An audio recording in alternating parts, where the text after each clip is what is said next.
for me, entrepreneurship has always been the way.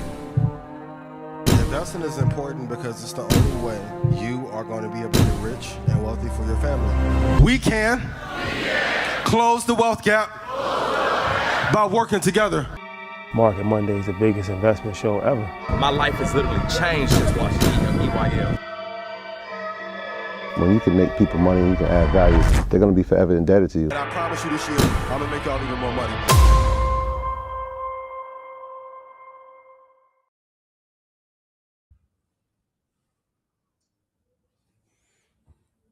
Yo. Hop on the beat, shebang. Hey guys. Happy Monday. Shebang. Hi guys. Hello. And just like that, we back. Oh This man, Monday I came was waiting around for the fast. disclaimer. Let me just get the disclaimer out the way since it wasn't there. All right, you know how this works. Welcome back. Everybody gather in. Shout out to everybody that's here with us and those listening to us. We appreciate you. Y'all know how this works. Do your own research. Our content is intended to be used and must be used for informational purposes only. It is very important to do your own analysis before making any investment based on your own personal circumstances. You should take independent financial advice from a professional in connection with or independently research and verify any information that you find on our show and wish to rely upon, whether for the purpose of making an investment decision or otherwise. Continue to do the research. Let's build our knowledge, our community, and our brokerage accounts. Love is love. Welcome back. How y'all feeling? Shebang. Shebang. Happy Manesh on the Monday. beat, shebang. Happy Monday. Shawty, how you feeling? I'm good, man. How you feeling? What's going on? God is good. God is great. Happy to be here. Happy Monday. Shout out to everybody who investing, everybody who trading. Shout out to my Toronto folk. Hey, Shout out to y'all. where she at? Where she at? Where she at? That's a fact. Where she at? Shotty, what's good, man? It's all good, man. Happy belated birthday to my sister. Birthday was over the weekend. Absolutely. Happy belated. We got a big week for Earn Your Leisure. We got Blackout this Wednesday. We got the brother Godfrey coming on. I'm waiting a minute for him to come on. Shout out to him. That's going to be a Shout good out to one, Godfrey. man. He's doing his numbers, doing his thing. And then Thursday at 12 o'clock, we got the king of content himself, Country Wayne. Ooh. That's one. That's another This is going to be one of the ones. Ooh. Yeah, that's another one. Yeah. That's another one. Yeah, he's multi every single month on Facebook and YouTube. And, like I said, man, he putting out 20,000 pieces of content on a monthly basis. The king of content. There's no mistaking that he is a disruptor at the highest level when it comes to what media looks like for linear television to streaming. Like, this dude is tough to even compete with. So they better just figure out how to communicate effectively with him and cooperate. Yeah, immediately. Yep. He's one. Yeah. He's number one. He's the number one person on Facebook, literally. So it's a lot. He got a lot of game, and then of course he's funny as well. But man, check that out. That's a lot of game. Had a great conversation with him. So that's at 12 o'clock Eastern Standard Time on YouTube. So we back at it, man. New week, new content. Let's do it. Let's keep hope alive. When you guys were finished with that interview, real quick, did it give you some ideas of what to do for the remainder of the year in 2027 to do differently, or are you going to keep the same approach post the interview? You always got to come up with new ideas every time you speak to somebody, especially somebody that got that level of success. So, yeah, definitely. I mean, the first thing I did was, once again, calling Facebook, because we still have issues monetizing on Facebook. So that's a major problem.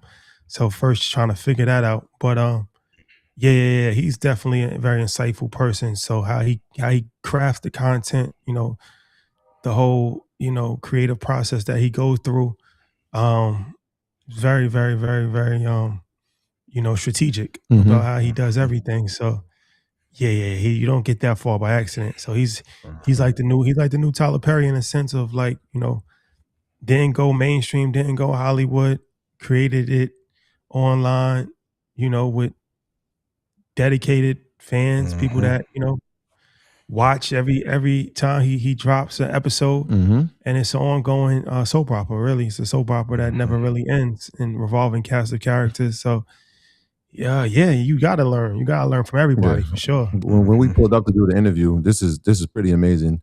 We watched him like standing in the street on his phone, like talking into the phone. And I'm thinking he's taking a meeting, right? The whole time he's like, nah, I just created a whole new script. Like his creativity and his execution is different level. He's like, I could think of stories all day. And so I'm creating stories all day.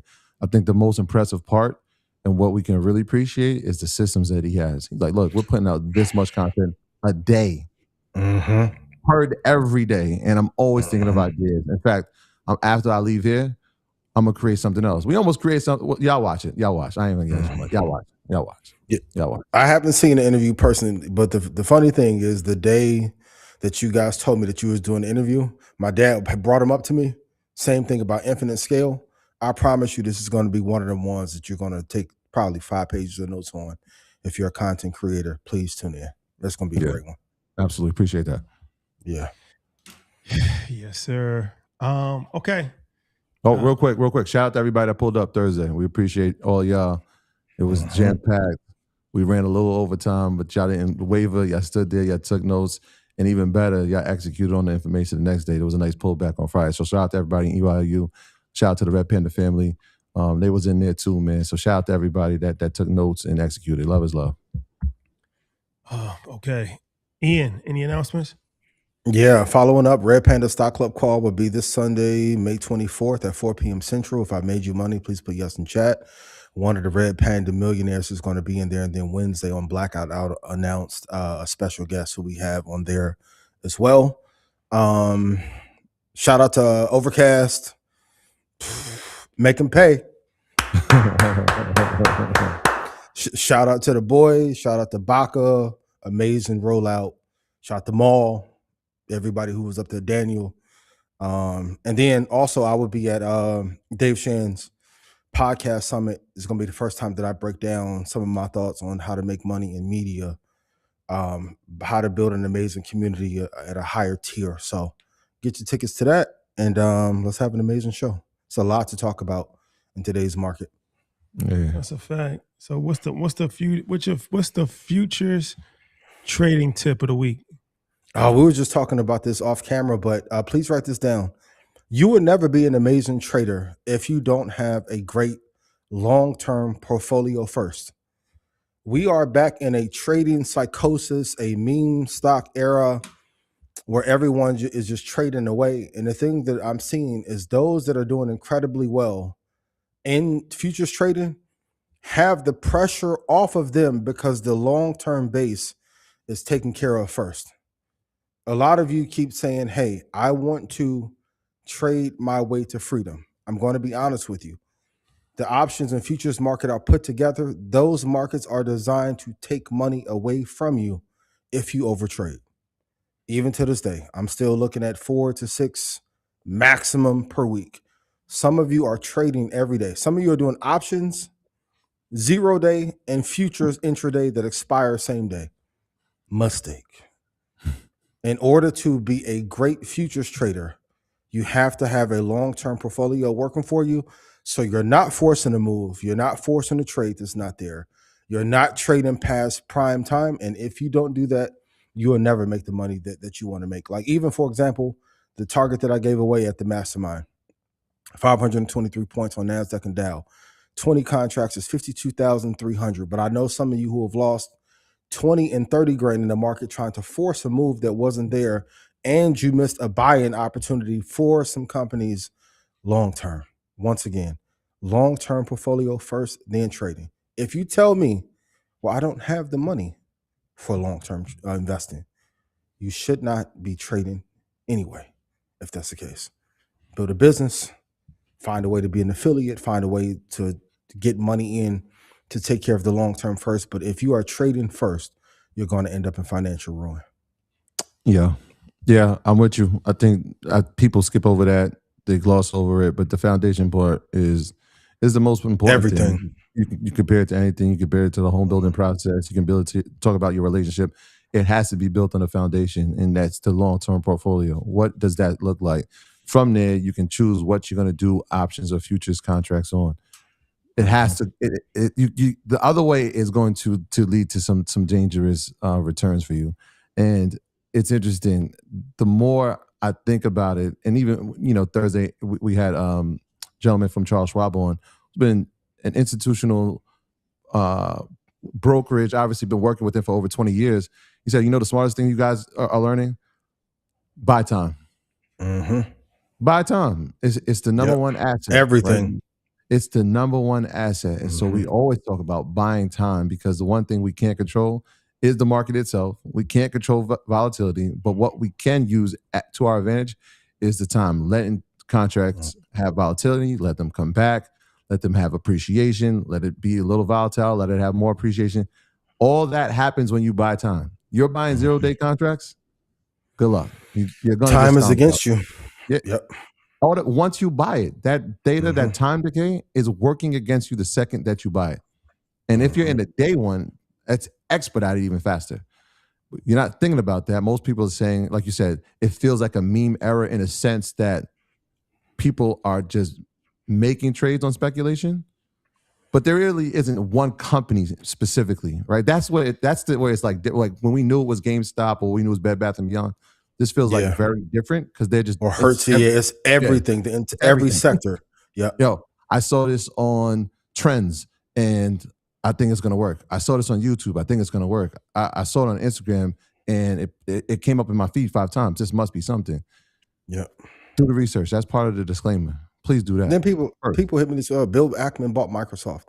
It took Bill Ackman for you to now want to buy Microsoft. I've been talking about it for 12 years. The number one indicator that works 100% of the time is holding for a 10 to 20 year period.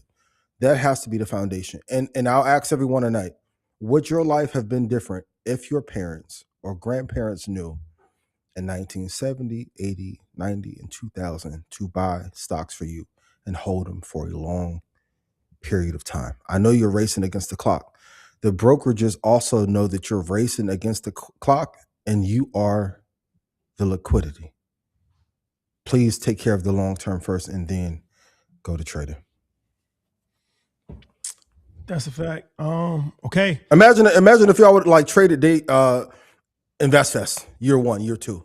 What a mistake that would have been. Amazing lineup, by the way. When that came, I was like, ooh. We'll talk about it. But think about that. Any asset that's worth holding is worth holding for 20 years. And I had a conversation with someone this weekend. I asked him, he's right hand to David Tepper. I said, why do you think most people don't hold for 20 years, 30 years? He said, it's because they don't love their family who they had kids with. When you love your family, you're going to hold these assets for a long period of time. Those who don't love their family usually don't. It goes back to the post, Rashad, that you made last week about the kid who was proud of being a Churchill. Now, we can talk about the racism and core elements of it that may feel a certain way, but the truth is, if you love your family, you got to hold these assets for a long period of time. Yo. So I'm here to be villain today and tell you the truth. Hold for a long period of time and stop trying to trade your way to freedom in a 1 to 2 week period. What's the investment fact of the week? Man, I love this one. Microsoft AI CEO Mustafa Sullivan predicts that white-collar work will be fully automated by AI within 18 months. It reminds me of the conversation that we were having when we left Nvidia. And the thing, sometimes when things, I may say something, it may come off as salacious, but I think if Microsoft CEO is saying it, Ken Griffin of Citadel said he was shocked at how well, even in the finance space, how well the AI is doing.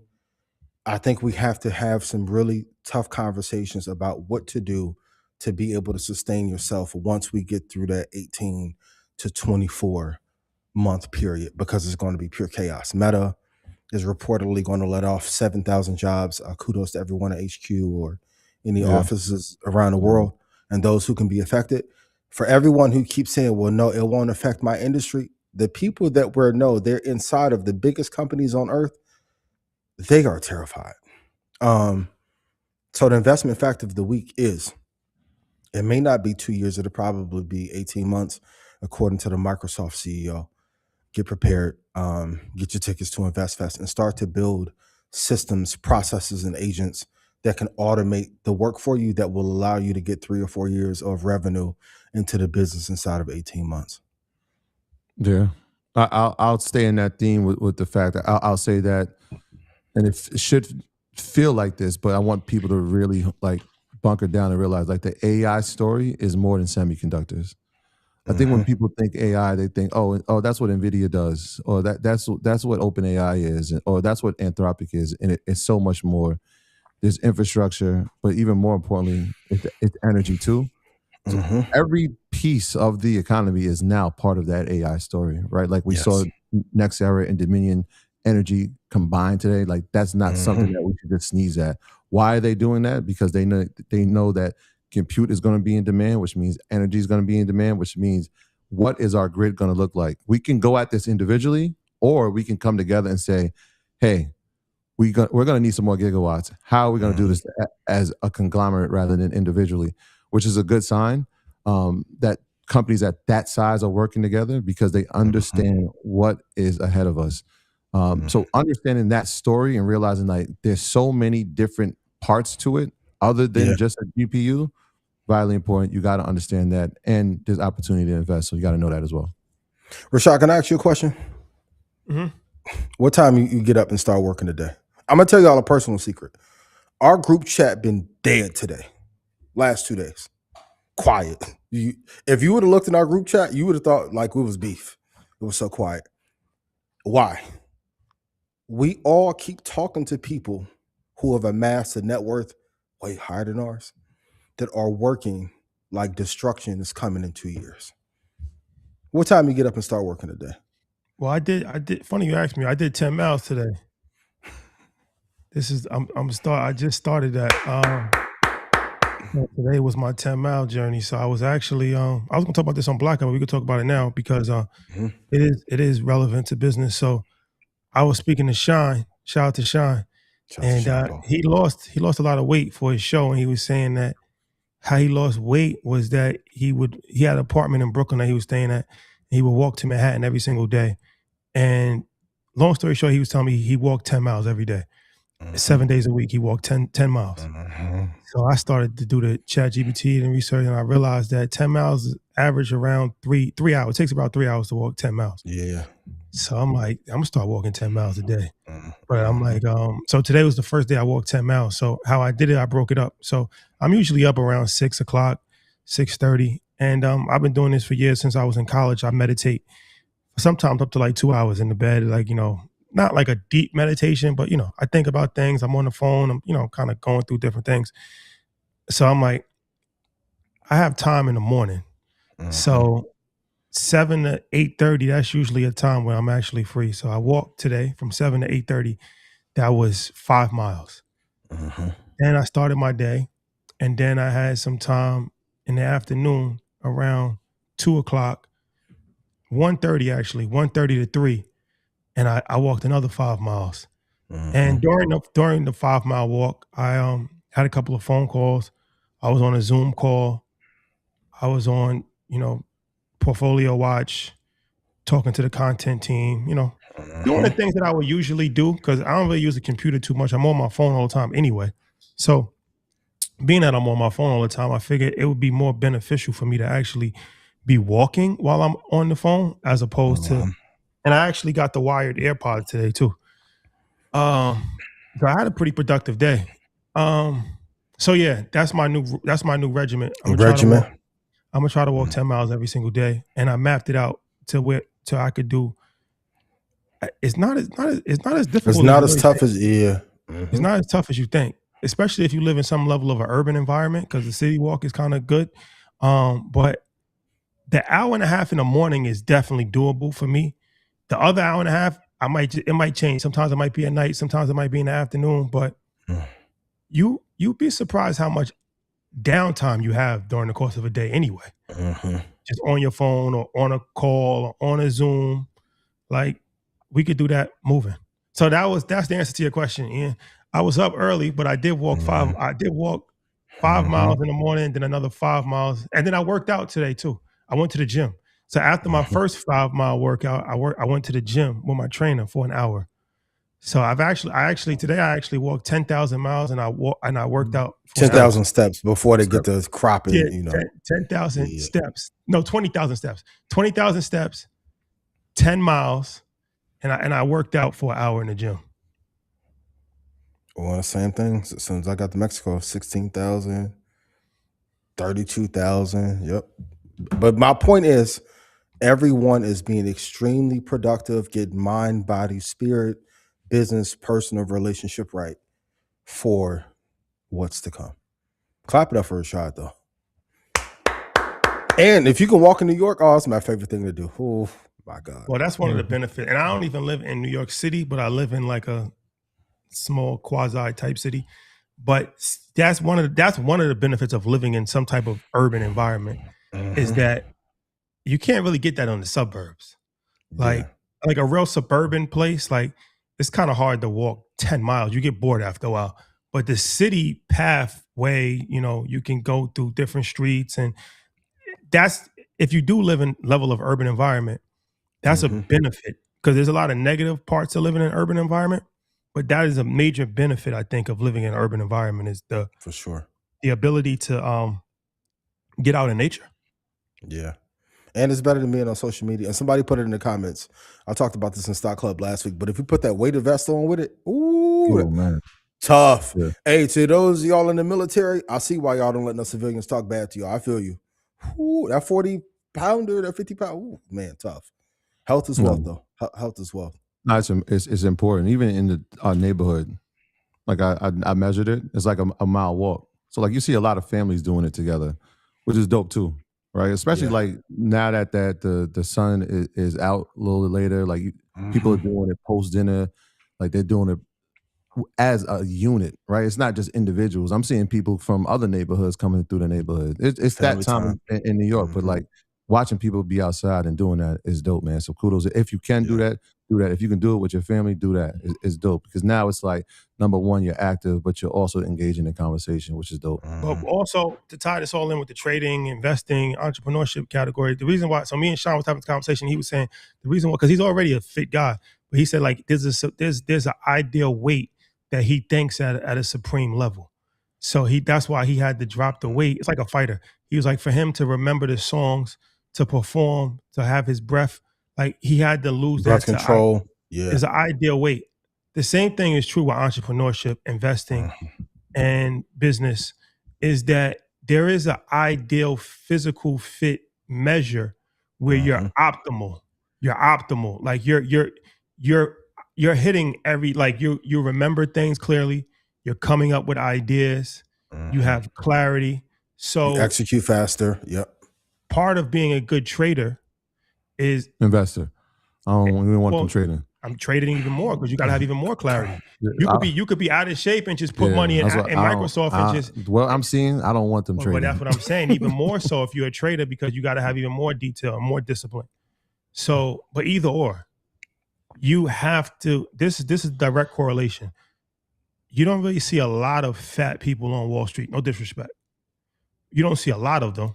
Not elite level, no. You don't see a lot of out of shape. You don't see a lot of out of shape CEOs of Fortune 500 companies. You don't see a lot of them. It's a reason why.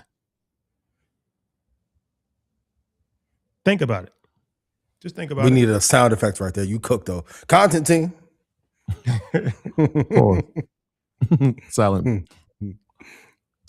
All right. What's the biggest mistake that people make in the market?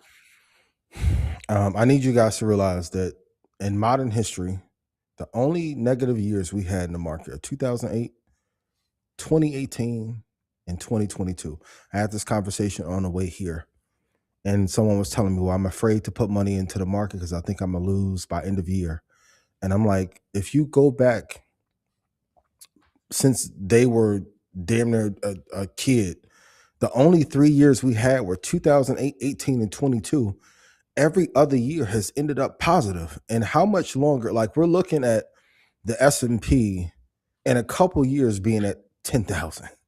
Like Dow 60,000 is now becoming a conversation. I remember when Dow 10,000 was or 30,000 was a real thing. They're only going to be a certain few years where the market is negative, those are great times to put money into the market. But if out of the last 15 years, the market is only down 3, what are you so afraid of? Like we're having this conversation about trading versus investing and people not having the capital, but it's like if you tally up the years in which you would have ended up positive, it's way more positive than negative. There's infinite upside. Over any 20-year stretch, if you put money into the S&P, you ended up negative. I want you guys to answer in the comments. What are you so afraid of? It's damn near the only business model where you have to do nothing but research a little bit. I'll give you the price points. You just have to put your money in. You give me no money when you make money.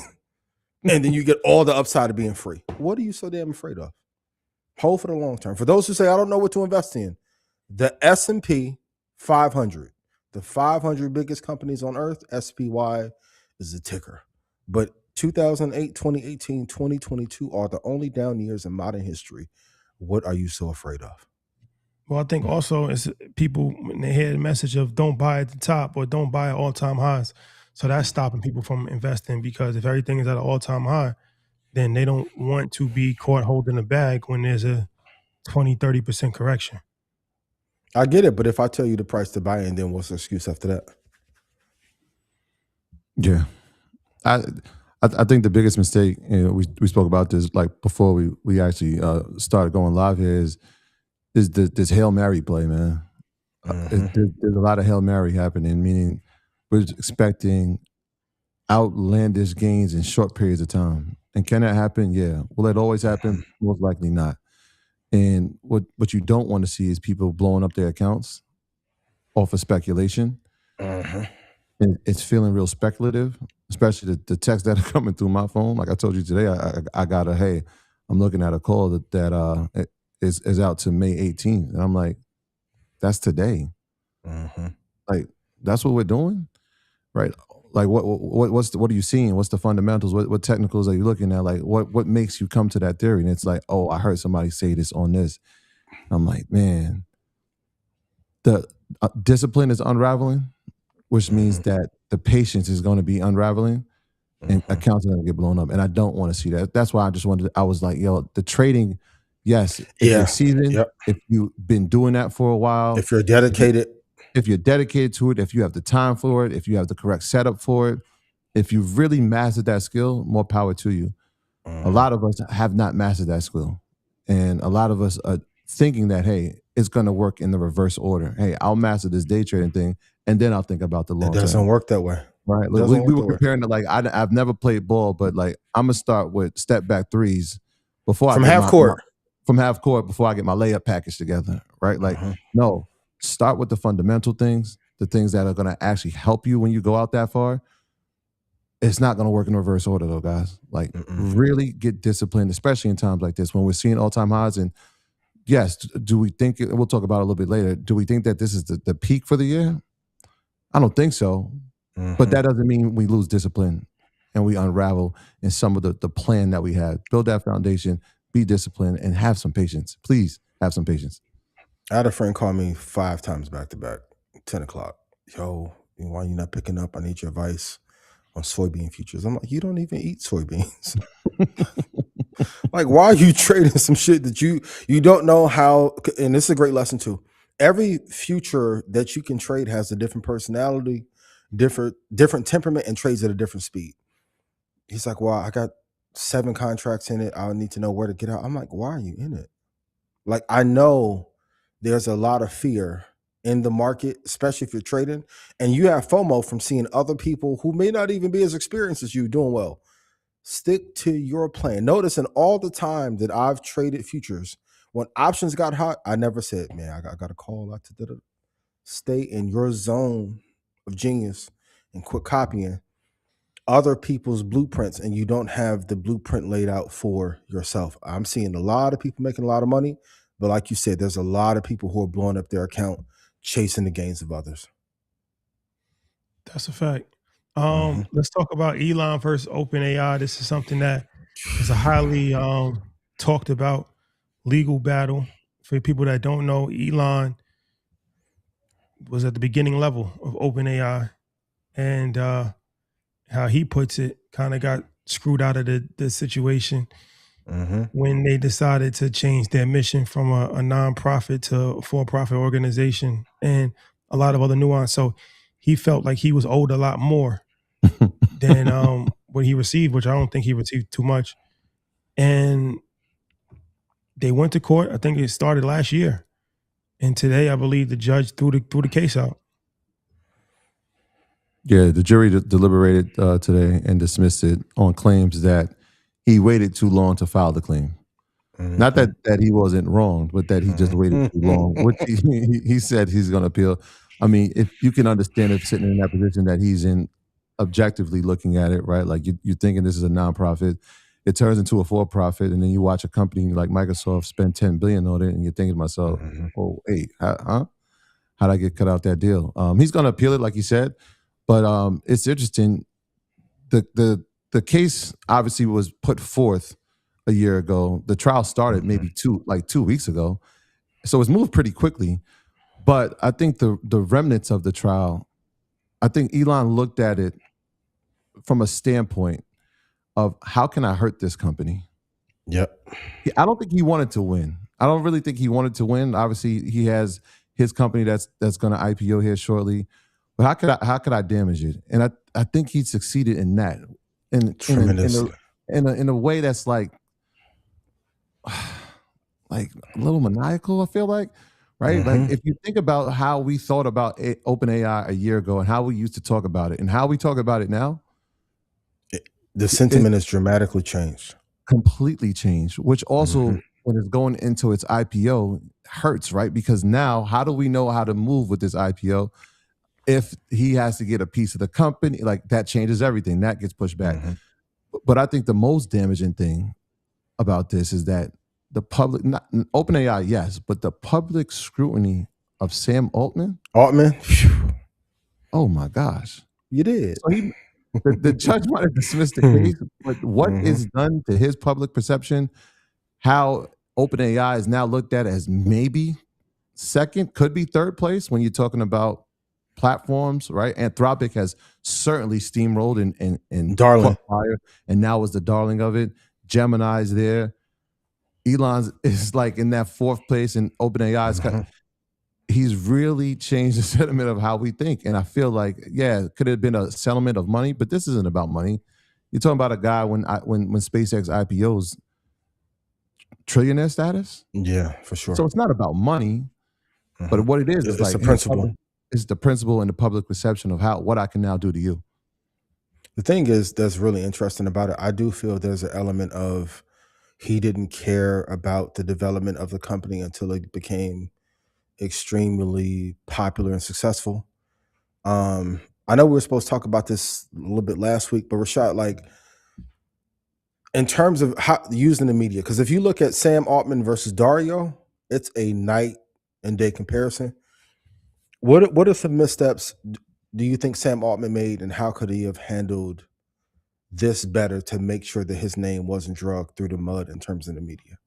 Not saying Elon's an angel, but Troy, to your point, Elon has done damage to Sam's career that I don't think he'll ever recover from. I think it was more than just Elon. I think, he had a series of unfortunate events as far as he had an interview, somebody got killed at the employee, and they asked him about it. And allegedly, for legal purposes, allegedly, it was reported. The person got unalived. We don't know the circumstances behind it. But when asked, I didn't say that he was responsible for it. I'm just saying that. No. I want to cover all bases. Yeah. So, but when they asked him about it, I mean, his answer was very strange, to say the least. And then, you had the privacy concern issues with ChatGPT, and then Elon comes in, then, a variety of other people that worked in the ecosystem of OpenAI started to speak out. And then there's articles about the culture of OpenAI and how employees were, verbally abused and taken advantage of, and so much stuff. So I think that it just started to become a snowball effect. And that was one of the things. but it was a variety of different things that did not help OpenAI, ChatGPT, Sam Altman, and at the same time, you got Claude and you have Perplexity, and they don't really have a face Catching fire. to their brands. They're clean. Nobody's really attached to it as far as emotionally attached to it. They're just using it. So as he's declining, fighting, that media battle, these other vehicles are gaining from a popularity standpoint, and then it just becomes a kind of a snowball of a recipe for disaster after a while. But they're not dead. I mean, they're still No. They're still viable, but still at gonna be one one of point, the biggest IPOs in Ever. history. Ever. Yeah. And that what you said is exactly what I'm thinking, right? Like everything you said literally starts as he decides that he's going to sue them. And so when we think about, all right, how can we defame? How can we defame? How can we defame? How can we defame? I know who the man is, right? This was his partner in 2015 when they created this. He knows who he is. If I have to make him be public facing, he's going to show who he really is. We can really see who he is, right? And this other part, as you do it, just really quickly, as you do that, then now here comes the flaws in you. Here comes the flaws in you. It's not just the product anymore. We're like now looking at the CEO. It's like we don't know as much about Dario and Anthropic. We probably didn't even know his name 2 years ago, right? Most people didn't. Most people still probably don't know his name. But because he doesn't have that lawsuit, now he's able to create and be creative, and his team is allowed to be creative. Whereas OpenAI is like, boom, here's a hit, here's a hit, here's a hit. We didn't even talk about the Oracle piece of it. Here's a hit. Okay, all this is coming at you. That's going to limit creativity. Now you got to focus on this. What if you lose this case? Oh, you're trying to IPO? Oh, wait, let's slow down on that. All while everybody in this race is pushing ahead, pushing forward with less headlines. Obviously, we saw what happened recently with Anthropic in the government, but prior to that, it was, that second place thing? Oh, okay, here it comes. Oh, wait, they have a model that's better. They've caught up. They're actually going to IPO at a higher valuation. The timing of it is very interesting. Very interesting. And to that point, if you're going to do bad business, don't be surprised the person that you were doing business with runs to your enemies and gives your entire playbook on how to destroy you. Allegedly, all the smear campaign, allegedly, in the book Empire of AI came out with some pushing and maybe backing from said person who may feel like intellectual property was stolen from him. Even in some of the software route and destruction that we've had, some are even saying, because remember at first, Elon wasn't that favorable towards Anthropic. And the closer we got to this case, all of a sudden, partnership and bridges are being made between SpaceX, Starlink, X at scale. So if you're going, Sam, you got away with this one. But when you have initial investors in him and all the people who back him, don't be surprised when they come to get their look back and come to attack you, even through presidential means. You got away with this one because he filed too late. But you have to be aware of every attack that you're going to go through. Like at one point, they were going to be the darling of AI. They're almost looked at like the bastard child of the space now. Yeah, all while, and we'd be like remiss if we didn't say that, all while building his own AI, right? Like Elon's building XAI at the same time. And look at the strategic partnerships he has with it, right? You talked about Anthropic. Amazon is helping him with their data center build out. So like they're partnering and working together. Meanwhile, like you said, he knows the flaws because he knows the man. Be careful. Better to keep harmony. Better to keep harmony for sure. So we're going to talk about all this tech stocks that you guys are asking about, DRAM, ETF. But before that, let's take a moment to pay homage to InvestFest. Year 6, the moment has come. The lineup has been announced. And man, the reaction has been very, very, very positive so far. 6 years at InvestFest, and we scale every single year. God bless. And it's like, how can you top one year after another? It becomes an extremely difficult task. But out of the 6 years of headliners at InvestFest, we've had a lot of headliners, and you know, we never had a woman. So this was the year, man. You know, 6 years. 6 years. It's time. It's time. It's time. It's time for a woman. So when you look at, it's a few boxes that have to be checked. And man, Serena Williams, greatest female athlete ever, GOAT, literally the GOAT, arguably the greatest tennis player ever, male or female. But what she's done outside of sports is just tremendous. Her venture capital firm has already invested in 15 unicorns. I think a net worth over $500 million. She's on her way to become a billionaire. Man, just a superstar in the world of VC, hit the ground running. So much, man. So much from being a star. She's like the original LeBron. Remember, her and her sister, they were stars when they was 13, 14 years old. Like, you know, not really even going to high school and becoming a pro and having to deal with the racism and having to deal with, you know, so much as far as, you know, being a black woman at that highest level of sports, Olympian, winning Wimbledon, winning the U.S. Open. Oh, man. Work ethic is just amazing, like I said, and then transferring that over to business, Nike sponsorship deals, and so much. It's just it's been a hell of a journey for her, coming from Compton, California, to where she's at now, top of the world. And we never had a woman, so it was time, man. It was time to really do that. So Serena Williams will be headlining. That's incredible, yo. That is an amazing story that we will tell at one point. Crazy. And then outside of that, I mean, you know, of course, we got the OG back. He's here every year. Steve Harvey will be in the building. Legend, icon. Nick Cannon, man, built the empire, man. You talking about wailing out empire. You talking about he used to manage Kalani back in the days. You know, he's responsible for, you think about it, for 85 South. They come from his tree. Oh, man, what he's done with the franchise to America's Got Talent, he don't get enough credit. Like, he's one of them ones. He's actually one of them ones. Yeah. T.I., Atlanta. Legend. It is Atlanta, right? It is Atlanta. Man, you talking about the year of return. T.I.'s on fire right now. We got Sarah Jake Roberts. You know, she had a bad accident. But she's not letting that stop her from coming powerful. When you're talking about a woman of power, man, 80,000 people, 50,000 people. She does like baseball stadiums, Texas and in Atlanta, like 50, 60,000 people. Icon. Like yep. Nah, she's one of them ones. Anthony Anderson, oh man, legend in the game. We're talking about Hollywood over 25 years, Blackish, so much. The uncomparable Ian Dunlap will be in the building every year. Yes, sir. Trade Hova, you know what he does on that stage. Two Stock Shakur. Puts the new one, Market Luther King. Ooh, that's a new one. I like that. I like that. Of course, you know, we got JD coming off that legendary episode we just did with him. Incredible. Icon in the game.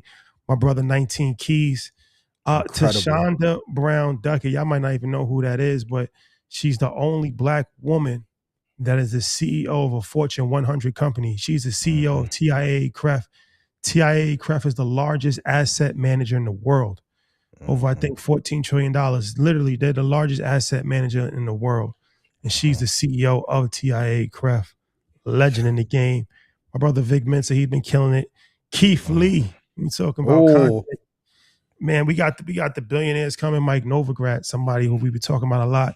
I think his net worth is like $8 billion, man. We talking about cryptocurrency, when you talking about Bitcoin, when you talking about gold, when you talking about hedge fund. Mike, he's one of the smartest people in the world. John Morgan. John Morgan. I'm sure you know him. So, you know, it's crazy. It's like, you ever hear those commercials? Morgan & Morgan, personal injury attorney. Morgan & Morgan is the largest personal injury attorney firm in the world. He's the Morgan. He's a billionaire. Forbes just reported him. He's a billionaire. Largest personal injury attorney firm in the world. You had to have their commercials. Morgan & Morgan. Man, Julian Brown. We talking about plastic. We got Burner. We got Dan Fleischman. One of them ones. Icon. Lala Anthony. Icon. Joey Badass. Sinead Bovell. Shania Bofel, man. AI infrastructure. Oh man. Van Lathan. Big Bank. Atlanta. He's having a year. Atlanta. Content king, hell of a year. Man, I could do this all day, man. Derek Falcon. 7 streams. Legend. Spoke to him this morning, yeah. 7 streams. Derek Falcon. I'll tell you what, man. This Market Monday is a tough lineup. And outside of the lineup, we will be having discussions on artificial intelligence, how to build a home. I'm going through this process right now, home building. We will have the panels on investing, reading charts. Of course, we're gonna be talking about Bitcoin, franchising. Fidelity will be back. It's so much, man. It's so much stuff like we got going on this year. Friday, all day Fridays, starts on Friday, early in the morning. Get your badge on Thursday. Get to Atlanta on Thursday, all day Friday. VIP night, black tie. We're gonna talk. I'll talk later about the VIP night, black tie. It's gonna be a legendary night. All day Saturday, all day Sunday. Get your tickets, get your vendor booths, most importantly. Get your vendor booth. 25,000 people a day last year. If you're an entrepreneur, you need to get in front of the people. One weekend can change your life. Go to investfest.com, get your pre-sale tickets now, get your vendor booths now, get your VIP tickets now.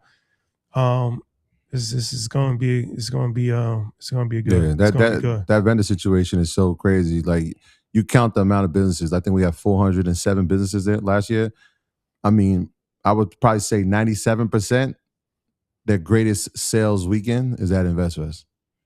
Right? Think about that. Yeah. Right? So like, if you have an opportunity, if you have a business and you're trying to figure out how can I reach the most people at one time, there's no better weekend than the InvestFest weekend in Atlanta, August 7th through 9th this year. It's going to be crazy, man. It's going to be crazy. I'm looking forward to it myself. We got some more surprises, got some tricks up our sleeve, some things that I'm building now personally that I can't even display until then. So make sure y'all get your tickets. So we got 2 billionaires confirmed. We're working on another one. We are Stay tuned. We're trying to figure out the situation for another one. But man, the average person, average person's not going to be able to actually ever hear from a billionaire in person. Most of the time when you've seen a billionaire, it's either like you paid money to see Jay-Z perform or you paid money to see LeBron James play. Very rare opportunity to actually see a billionaire actually speak. And these is guys that you never heard of type billionaires. So you already know, like, like these is dudes that you never heard of. John Morgan, I'm pretty sure nobody even knew who he was. Mike Novogratz, I probably knew who he was because we talk about him so much. But if you see him walking down the street, you're going to walk right. You would know. Yeah. Shout out to Safe Stop Mobile. They said they was in the vendor marketplace last year, had a 400% increase. Yeah, that's family right there. Congratulations. That's fire. Yeah. That's fire. August 7th through August 9th in Atlanta, Georgia. Get your hotels. The host hotel, there's no more rooms, but there is a hotel across the street. So, man, y'all don't play, man. This is important. This is really important. Networking on 1,000. Like I said, we got some time. We're gonna talk about everything over the course of the next 10 weeks. But networking, make sure you show up and show out. And it's gonna be good. So that's the PSA for InvestFest lineup rollout. Feel very confident about this lineup. Want to give everybody a shout out. Chris Sane will be in the building. Yes. Shout out to Chris, yo. Yeah. So yeah, man, everybody that's on that flyer, congratulations, because it is an accomplishment to make that InvestFest lineup. It's not something that's easy to do. It's very difficult to do, actually. So if you made that lineup, that means that you're doing something right. And man, this is going to be an amazing weekend. Yeah, Super Bowl. Prepare early. Super Bowl entrepreneurs. If you're part of that lineup, congratulations. Every year, that's an honor. So shout out to all y'all. I see everybody putting the flyers up. Appreciate y'all. Love is love. Yeah, and prepare early. I'll say this. Got to Mexico 4 hours a day. Pen and pad. Shout out to Elwood, Ty, everybody who tapped in. This is definitely going to be my best presentation that I've done, hands down. Yeah, Ian, you put something in the chat. What was that, 3 a.m. last night? Cooking. Shebang. I said, I woke up at 6:30 like, this guy is on one. But my biggest lesson every year is you never know who's going to be in the audience. You never know who that dream contact is, who you've been looking to build with. You only get one shot. Every year has to be better than the last. Get your tickets. That's a fact. Yeah. So, all right, let's skip ahead. We're gonna go back to Bitcoin, but I want to talk about the tech pullback, because that's something that a lot of people are concerned about. So, talk about the tech pullback. For the last couple of days, tech has pulled back heavy, and I saw people asking in the chat about VST. They was asking about Drum, a lot of different things. So, let's talk about stocks. Let's talk about outlook of stocks, specifically in the tech sector. What is the deal with the tech stocks over the last couple of days? Can I go real quick? Yeah, go ahead. Because somebody's texting me about VST, so I'm gonna cook up a little bit, but go ahead. Here's what I need you to know about tech. Nothing is going to go up infinitely. So for those of you who are in, there's nothing to worry about. For those of you who were out and you were looking for an entry to get in, you now start to have an entry in. Stock club prices will be out this weekend. For those of you in EYLU, the prices for Drum are in there. But even for like VST and the ones that have pulled back, we're in a different market. I get it. But no stock is going to run up 5 to 10% every week on week without a pullback happening. So if you were in the market and you're now seeing a pullback, why are you worried? I think the fear is coming from a lot of people are trading it opposed to holding it long term. The fear is not going to be there if you're holding it long term. So I think this pullback will be short lived. It's nothing to worry about long term. I think a lot of this tech pullback and crash prediction is being overhyped. Hope for the long term, but if you're trading it, you should know what levels the market is going to pull back to before you get into the trade.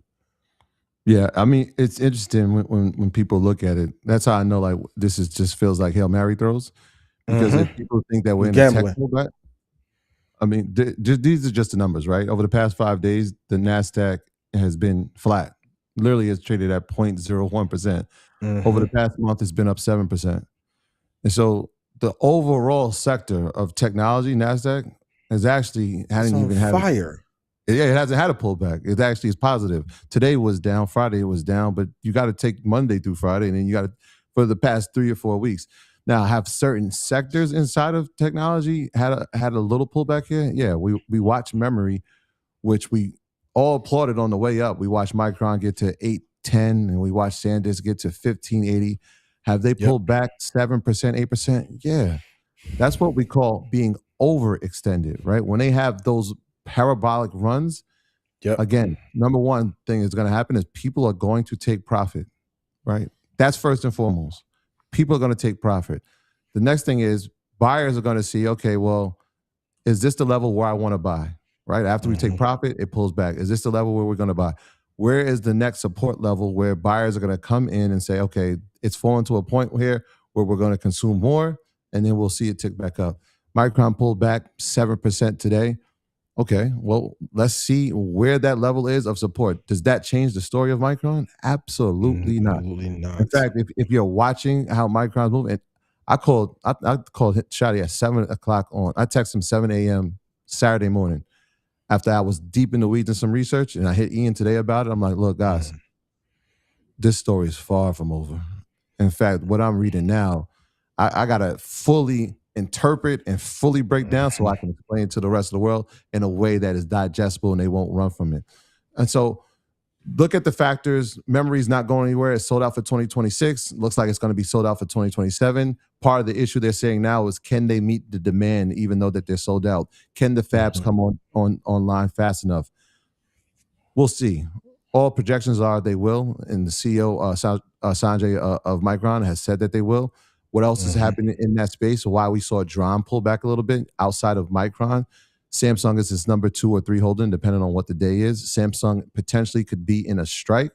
The CEO at Samsung, obviously in South Korea, said, look, the business can be on strike. Our production of our memory component will not be on strike. That has to keep going. And so no matter what. Exactly, no matter what. It has to. So the story hasn't changed inside the semiconductor space when it comes to memory. NAND is going to still be solid state. Is still going to be a story. We're going into 2026 knowing that. If you look at the forward guidance for all these companies and how they reported is very indicative, right? Micron is potentially talking about $100 billion year. Never in the history of the company have they done that, and they're on pace. Last quarter, they did $33 billion, which was more than they had ever made as a company. And so the story is still there. Now, somebody keeps asking about VST. If you've been watching Market Mondays, you know that I'm in VST. I have calls in VST. When we're talking about the infrastructure play for AI and the data center build out, Feature was one of those companies I talked about. And I think I probably paired it with Vertiv in terms of liquid cooling inside that infrastructure. VST is gonna be there, right? Like if we're looking at the infrastructure play, this is one of those companies that is right dead center in the middle of it. So of course, I still believe in that. But it's a long-term vision, right? When I said that AI is bigger than just semiconductors, this is what we're talking about. It's energy, it's infrastructure, it's compute, it's manufacturing, and then it's going to be applications and models. That we'll get into that a little bit later, but that's how you have to look at it. And so week by week, I'm putting more pieces to the puzzle together so people can get a clear story here. If you've invested in AMD, if you've invested in Nvidia or Broadcom, or if some of y'all did Intel, you've got the compute part. Have you done energy, right? Have you invested in GE Vernova? Have you invested in Caterpillar? Have you invested in Constellation or Bloom? All right, there goes your energy component. Have you done it for applications, right? Like, will you, when OpenAI and Anthropic and Meta and Google, we can put Google in a couple of these categories, are you investing in that? For sure, yeah. Each piece adds to the puzzle of this story. And so we want to make sure that we're investing throughout the entire AI revolution, not just the ones that this is running high and we better catch this because that FOMO of missing out. Can I say this real quick? Yeah, go ahead. Even with that build out, put in chat, I only need 4 stocks to get wealthy. Secondly, tech ran for 6 weeks straight. This pullback that's happened, there's nothing to worry about. Put in chat, asymmetric risk to reward. And my presentation on InvestFest, the first thing I'm going to cover is how to know if you are in an asymmetric risk to reward zone or not.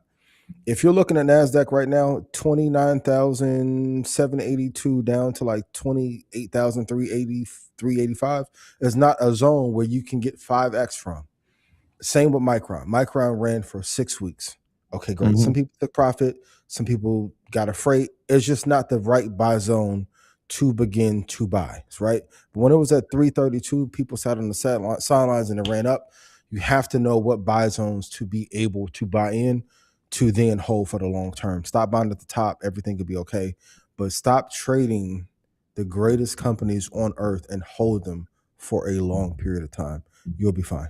Yeah, I think that's a part of it too. I'm glad you mentioned that. It's, hey, I missed it at 300, it ran up to 600. I missed it at 600, it ran up to 700. I missed it at 750, it went up to 800. It's at 800 now. I'm not going to miss it running up to 9. Well, it's extending. You have time, yeah. With time, right? So eventually it is going to give you an opportunity to pull back. But bigger than giving you an opportunity to pull back, you know who else is going to give an opportunity? Institutional investors. Absolutely. They're going to get an opportunity for it to pull back. And guess what they're going to do when it gets to a level that they like? They're going to consume a lot of it, right? So you want to make sure that you treat your portfolio the same way. Hey, I'm not chasing it. I'm going to be patient with it. I'm going to wait for a day like today. So somebody's watching Micron right now like, hey, it's back in the 600s. It got to 665 today.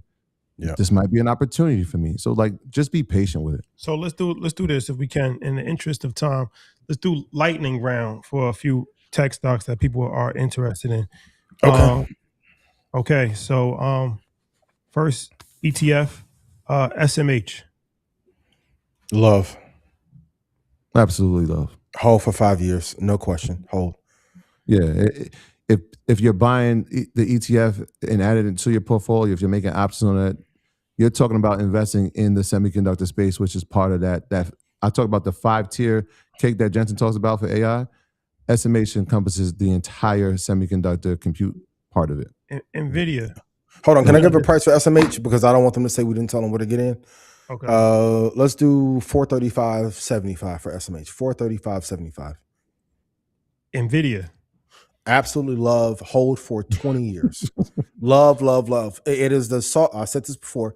It is the app store for all things AI. If you're looking for a foundational piece to invest in long term and Nvidia is not in your core portfolio, you are messing up.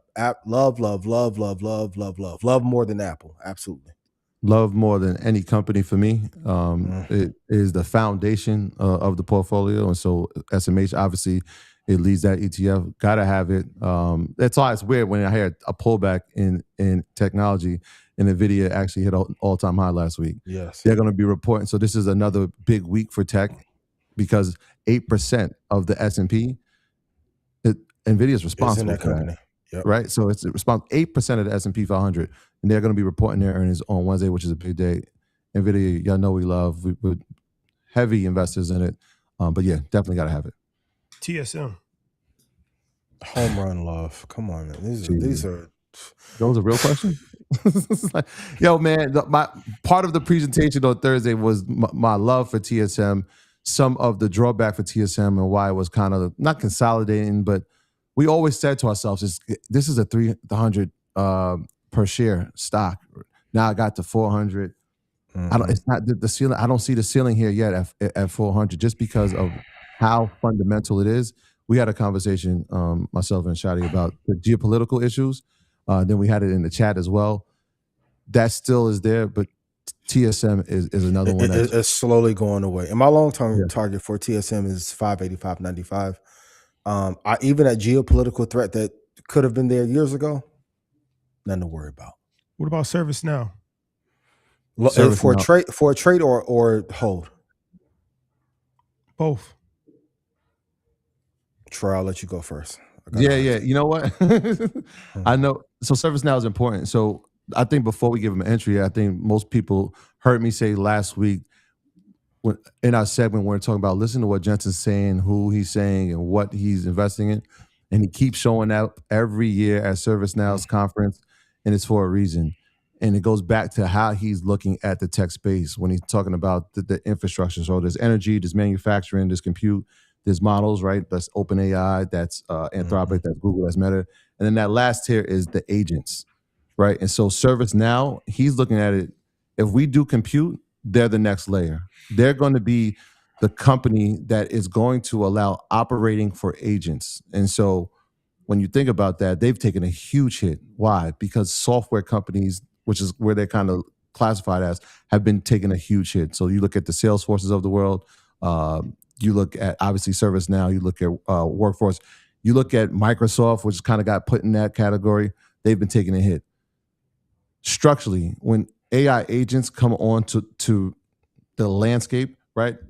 The operating system at scale, the operating system that is going to be inside them is going to be ServiceNow. They've positioned themselves to do that. Yes, they've taken a hit, but fundamentally, that story, I don't want to use the word over-exaggerated, but it has been unfairly been traded over the past 4 to 6 months. That story is going to turn around at some point, right? Agentic is definitely going to be a part of the conversation. How does agentic move? Not in your home so much. I don't want people thinking like, oh my gosh, he's talking about robots in the house. I'm talking about in the workplace. What is that going to look like? How do we know that's happening? Look at all the big hyperscalers. What have they done over the past year? Layoff. Why? Because they're figuring out how we can make this more efficient, how we can bring in agentic into our workflow, and who is going to control the workflow inside of those agentic AI robotics is going to be ServiceNow. They're definitely going to be one of these companies. So if it's not on your watch list, put it on it. Yeah, I would say ServiceNow probably is not in my starting five, but I think how much the stock has got beaten up, I'll use the word over exaggerated. I think there's upside potential for it. It almost got to like a generational buy zone last week. So there's tremendous upside. I would do it more of a trade. Like if I was getting in, I'd probably let some of the position off around 170.80 and take profit there. So do I like the company? Yes, I was big on ServiceNow even before this agentic thing took wave, but I would do it more of a trade and not as much of a long-term 10-year, 15-year hold, but definitely a good trade. Yeah, I think and this is a good like way to think of it. Right now, we think agentic as giving answers, but eventually it'll be doing enterprise work. Yep. And that's what, yep. And this entire AI ecosystem is an enterprise trade. Yep. Yeah. Jensen's on record. This is a quote from him. Every company will eventually have armies of AI agents inside of it. He's seeing the landscape. How does he know? He's looking at the demand. And I'm going to keep saying this every week. When Jensen is in love with the company, that is an indication to put it on your watch list for it could be next. Everyone, what's next? He's telling you every year the ones that he think has tremendous value. And also too, if you go look at what his Nvidia has invested in, that's a good tell as well. Yeah, that roadmap is serious. Yeah. Somebody in the chat is putting Nibius.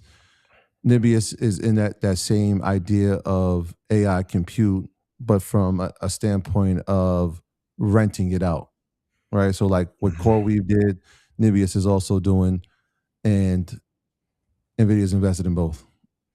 Yeah. They invested in both. In fact, not only they invested in both, they're supplying compute to be rented. And so what does that mean, right? If the average small business, can you afford to buy 1,000 GPUs? Maybe not. Can you afford to rent GPU compute? Probably. Those are what the Nibius and the CoreWeaves of the world do. Okay. I'm not the biggest fan of CoreWeave though. Nibius though, I think is a better alternative to CoreWeave. Yeah, I compared it the other day to thinking about going to like the Derby and saying, hey, I'm going to put money on all the horses. Let's see which one wins. Yeah. That's what it feels like Nvidia has done. And it's a good diversification strategy. Like I love even seeing, let's say what Google's done, right? And what Apple failed to do. The great part about what Google is doing and Nvidia is doing, they're investing in the ones who could be the leaders. So when people say, well, is the Nvidia run over? I'm like, no, they're also invested into the companies of the future as well. So just the dividend upon the investment makes the company incredibly valuable. Microsoft did the same thing with OpenAI before they had their tumultuous breakup and divorce, right? But a company who's seeing the future and knowing I can't build all of these things, but I'm going to get equity in them is a very smart move and something everyone should be doing. And notice they're not trading the equity in these companies. They're holding. They're holding. Yeah. I said platforming and owning. Those are the two things. I'm going to platform you, we're going to supply you, and we're going to have ownership. That's how you live on. So, okay. All right. Well, let's get back to the Bitcoin. So Bitcoin to 55,000. Man, listen, this weekend I was making my little rounds around, working on my little Espanol a little bit, poquito. And it was 3 or 4 people who like, man, I'm Bitcoin. People are telling me it's going to 40,000. And I'm like, what? Well, what about 55,000? I know gold and Bitcoin has not performed at the levels of some subsectors of tech, but I think the desire for Bitcoin to crash would be at that $55,000 level is a little bit misguided, to say the least. Do I see a world where it could come back down to maybe 61,000? Yes, but if you believe in an asset long term, you have to hold it. At some point, maybe this week, maybe next week, we got to talk about the tokenization though of stocks. But do I think Bitcoin as a store of value is going to go away? No. Has it been beaten up over the last year? Yes. But once again, knowing where to buy is incredibly important. The 40,000 thing, I don't think is going to happen anytime soon. And if we do, we may have bigger problems in the market. But 55,000, I don't think we'll get there. If so, it would be an amazing buying opportunity. I like it at 61,000. Okay. Okay. Let's talk about. We could talk about this barbershop. We have to. The barbershop indicator. I was talking to my man Corday. Shout out to Corday last week, and we actually. It's another name, but the barbershop indicator is what we'll go with. And I've seen this happen a few times whenever like Rashad. whenever these conversations hit the barbershop, that's usually a sign that bad things are gonna happen. And I saw it happen with cryptocurrency a few times. Like 2019, XRP 2 years ago. I saw it happen with GameStop. I saw it happen a variety of different times. And now I'm starting to see this happen in trading.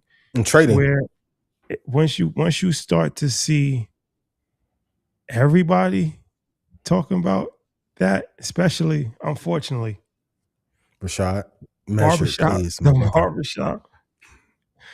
Once it hits the barbershop, it's like the gig is up. So are we in danger? Is this barbershop indicator telling a sign of the times? I'll say this. Because the barbershop is where you commune, right? Yeah. Like where we commune and we have conversation. We've been doing this since we were kids, going into barbershops, right? As young men, women going to hair salons throughout their entire lives. The fact that it's part of the conversation, I'm happy.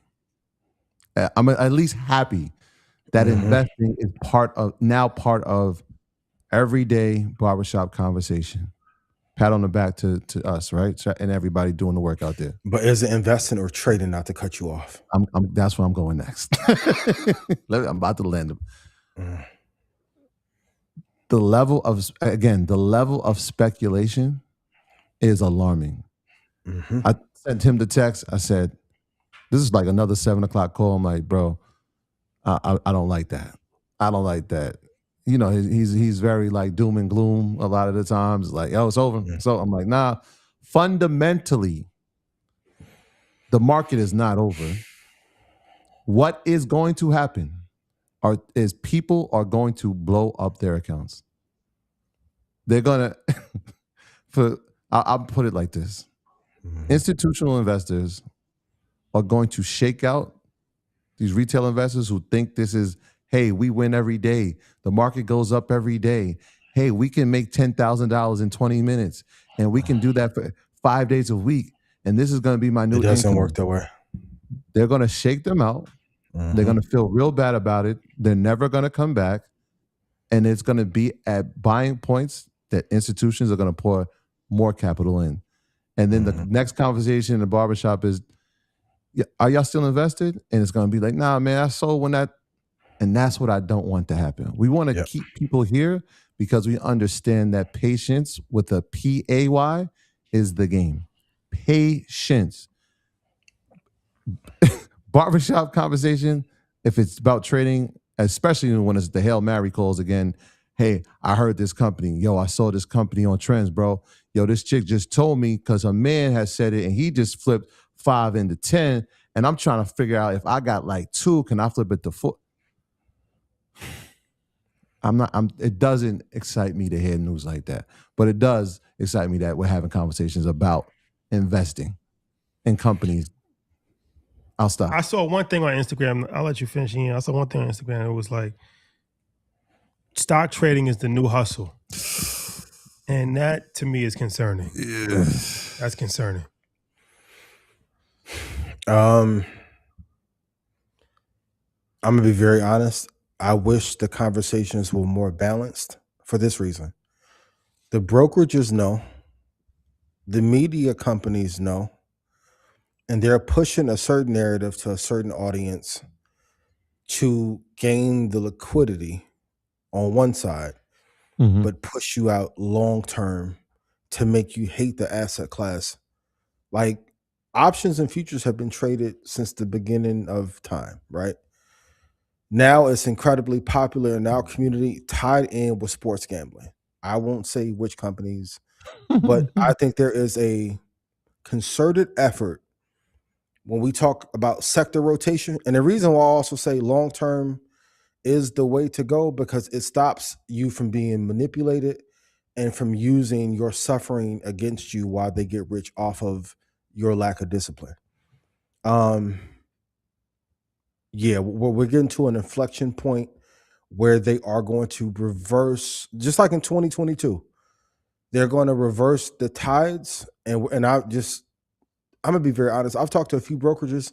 They've never seen volume like this in the history of the brokerages. They're almost turned off, like some of their marketing campaigns for Q4 and Q1 of next year, because there's so many people treating this like gambling. And if it was 50-50, 50% options, 50% long-term, I wouldn't be afraid. But like you said, like I've been in places and people are trading in front of me, and I'm like, I know you can't afford to lose the 8 or 15,000 that you have. And they're like, well, this is all that I have. So be very careful these next, especially going to the summer. You may be able to get it off until June. When July and August come, be very careful and trade less as a result. But yes, I do think anytime we get into something at scale, whether it's real estate, whether it's business, whether it's investing, whether it was Airbnb, we can have a conversation about that. They changed the laws around Airbnb once we got into it at scale. Be very careful. They're watching, and they're going to use the liquidity both ways. Yeah, they're gonna try to shake out the fakes. I think the question you ask yourself before you make the investment is why, and if you can't explain that, say to somebody, why. if the answer is because I saw it somewhere, you probably shouldn't. Not good. Yeah, you probably shouldn't do that. Yeah, because for like 2021 when we had those meme stocks run, people forget that hey, the Nasdaq was down 32% in 2022. Yep. Oh yeah, wholesale real estate too. They changed the laws on that. Yeah, bro. That's why a lot of times if you're investing in things or using an asset class, you have to be very quiet about how it's used. Yeah, very quiet. I'm glad y'all said that, right? Because when you think about derivatives, well, how would they change it? Well, let's say that a huge volume of people are now trading options contracts, trading futures contracts, and they shake them out and people try to come back and open. There might be a new legality clause that, hey, you're not allowed to trade at this level of options. You're able to raise the limit. And think about this. For the first time in history, when I first started trading, you needed 25,000 for the PDT rule. There are so many people trading now, they took away PDT. I had 2 conversations. Oh my, we've never seen this volume in the history of the brokerage. I said, well, why y'all change it? And 25 was the entry point when I got started. Not anymore. They too are using, even on the future side, there's more future products that are able to be traded than ever, but percentages have not gone up for those who win. Why? Because they're making money both ways like a toll road. You have to be very careful. And like you said, they can change the margin requirements, times you can trade, or if we limit up, you can't trade certain products unless you're institutional or you have an account balance of 250,000 or more. There's a bunch of games because people don't read the agreements when you're signing up for the brokerage. Be very careful. That happens. I gave an example, I think a few weeks ago, maybe 2 months ago, ETF FXTL, they had Micron as one of the leaders inside the ETF. I could not trade options on it. It wouldn't let me. It wouldn't let me. I tried on 3 different brokerages. It just wouldn't let me do it. So like, or if the VIX spikes up too high, they'll halt trading. Oh yeah, on a product. DRAM gets too hot, they'll limit how much money you can put into it on the trading side. Like you got to be, or even in a futures market, you will have slips in your entry prices, or it'll start to hit your stop loss faster and then whip back to where you wanted it to be. And then the pricing ladder calms down all of a sudden. That's why the time that you trade matters so much. If you're trading at 12 to 2 p.m. sweep, that's when all the algos are really trading and the smaller firms are trading. There's a lot of pricing games they can play and ghosts and spoofing orders. And with AI, to all my traders in the futures and options market, you're battling ghosts. 80% of your competition is AI. You're not trading against humans like how you used to anymore. You're trading against algorithms and agents. That's a fact. Stay low, keep firing. Okay. What's the NASDAQ and S&P's end of year target price? Let me see. I don't even know if I want to get these, man, because they're gonna take them to trade. I have NASDAQ going to 33,417 by end of year, long-term hold only, please. And then I have S&P going to $7,994.25 for the SPY, 794.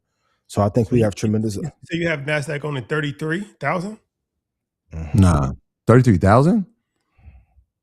by the end of the year. That's bold. That's very bold. Possible. Yeah, That's great. You want me to remove my proclamation and go safer? No, I want you to stay there because Pause. I had a conservative number. I didn't want to throw out my bullish number, but now that you said that, I'm like, damn. I had the S&P at anywhere between 7,900 to 8,100 for the end of the year target, and I had NASDAQ at 26,000.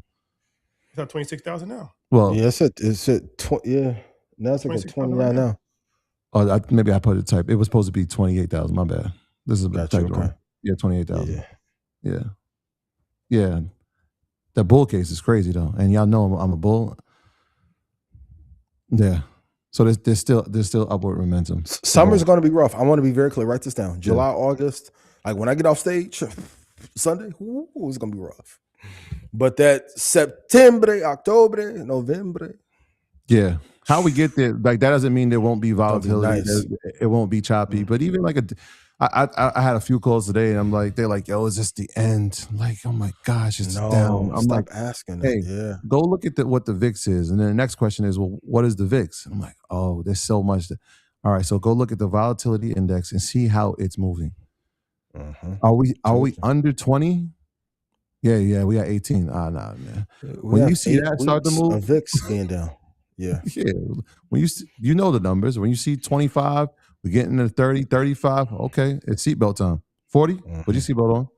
Right? If you got the reserves, there's some opportunities will present itself. When we're sitting at 18, oh man, this is just choppy water. It's good. We've had 8 weeks of the VIX being down. The VIX, which measures volatility. You'll be fine. Just hold for, like, put this in chat. Every asset that is worth owning on Earth is meant to be held for a long period of time. Like, notice, like, the third founder of Apple, because it comes up once a year, I think Ronald Wayne, sold his position early. And then he always gets made fun of for selling out early, right? Hold for a long period of time. The July and August sweep will not matter as much to you in November and December. Then we can have a conversation about 2027 and the correction. But even that's going to be an amazing buying opportunity. Put in chat, I will hold for a long term to become wealthy. Yeah, we got the IPOs happening. So SpaceX, I think we're gonna talk about. Okay. What's the best market indicator? You talked about the worst market indicators last week. So what's the best market indicator? Time. It's not Fibonacci. I know it's not the answer y'all want, but this is the answer you need. It's not Fibonacci, RSI, stochastic, balance of market power, even EMAs. How long can you hold for long-term quality companies? That's it. Even in your trades that go incredibly well, like my best futures trade, like whether it was a swing trade that I held for 3 weeks or I caught a move right at the open and I let it run until the end of day, time is your best indicator. You ever been in a trade? Put it in chat. And you lost at like 8:35, and if you would have just waited till 9 o'clock to take the move, you could have run a trade from 9 to 11 or 9 to 2 o'clock. Time is the best indicator. Now, I know some of you gonna be like, oh, that's not what I wanted. It's what you need. Some of you are not rich or wealthy because you keep thinking, and I'll ask you guys, because I haven't. I've talked to 4 billionaires. Y'all talked to 77 billionaires. Have any of them ever told you that the SMA, EMA, VWAP was the way that they got rich? It's always time and asset and the accumulation of shares, whether private, public. It was never anything short term. How many billionaires y'all met and they told you, yo, RSI 70, yo, it did it for me. It got me to 1.2. It's not the fucking indicator that they really use. The indication is Mark Zuckerberg. I put this up this weekend. this made me feel old. He's had Facebook for 23 years. Yeah. Think about that. The real indicator is time. If you don't have enough time, I would suggest you stop effing off your time on things that don't matter and being outside and partying and buying things you don't need, and build something that you're going to be proud of. Time. That's a fact. Let's talk about Trump's trip to China. That was a very interesting dialogue between him and Xi Jinping, and he brought all the CEOs, all the top CEOs with him, and not a lot got done. But one of the main things was that China, Xi Jinping told Trump that, paraphrasing, America's in a decline and China's on the upward swing of things, and it would be wise to work with China as opposed to trying to be opposition against them. And Trump said, "Yeah, you're right." He actually went on Fox News, like, "Yeah, he's actually right." And Trump also pretty much said, Taiwan, y'all could do whatever you want with Taiwan, and told Taiwan it would be wise for them not to fight against China. And Alleged. no, he said it. Not in those words, but What'd he say? he said that he wouldn't interfere if. That's what he said that America would do, but Yeah. then he also advised Taiwan that it would be ill-advised for them to have hostility towards China. Yeah. Don't have hostility. Meaning, like, if Don't let them come. We're not coming to save you. That may be the. Yeah, if It implies that. It could imply that. If the greatest ally says we're not coming to save you, and then also says be friendly with the people that's trying to take over your country, and don't fight them. It's implied. Don't fight them. We're not going to help you. It's implied. It is what it is. It is what it is. So it's inevitable. But Xi Jinping said that already. He said that it's inevitable for the reunification of Taiwan, which for all intents and purposes should be part of China anyway. That's a different conversation for a different day. But that's a totally different conversation. Yeah. It's a British colony that was created by Western powers to have a banking system in Asia. I mean, the Chinese people, they're actually right on that one. It's part of China.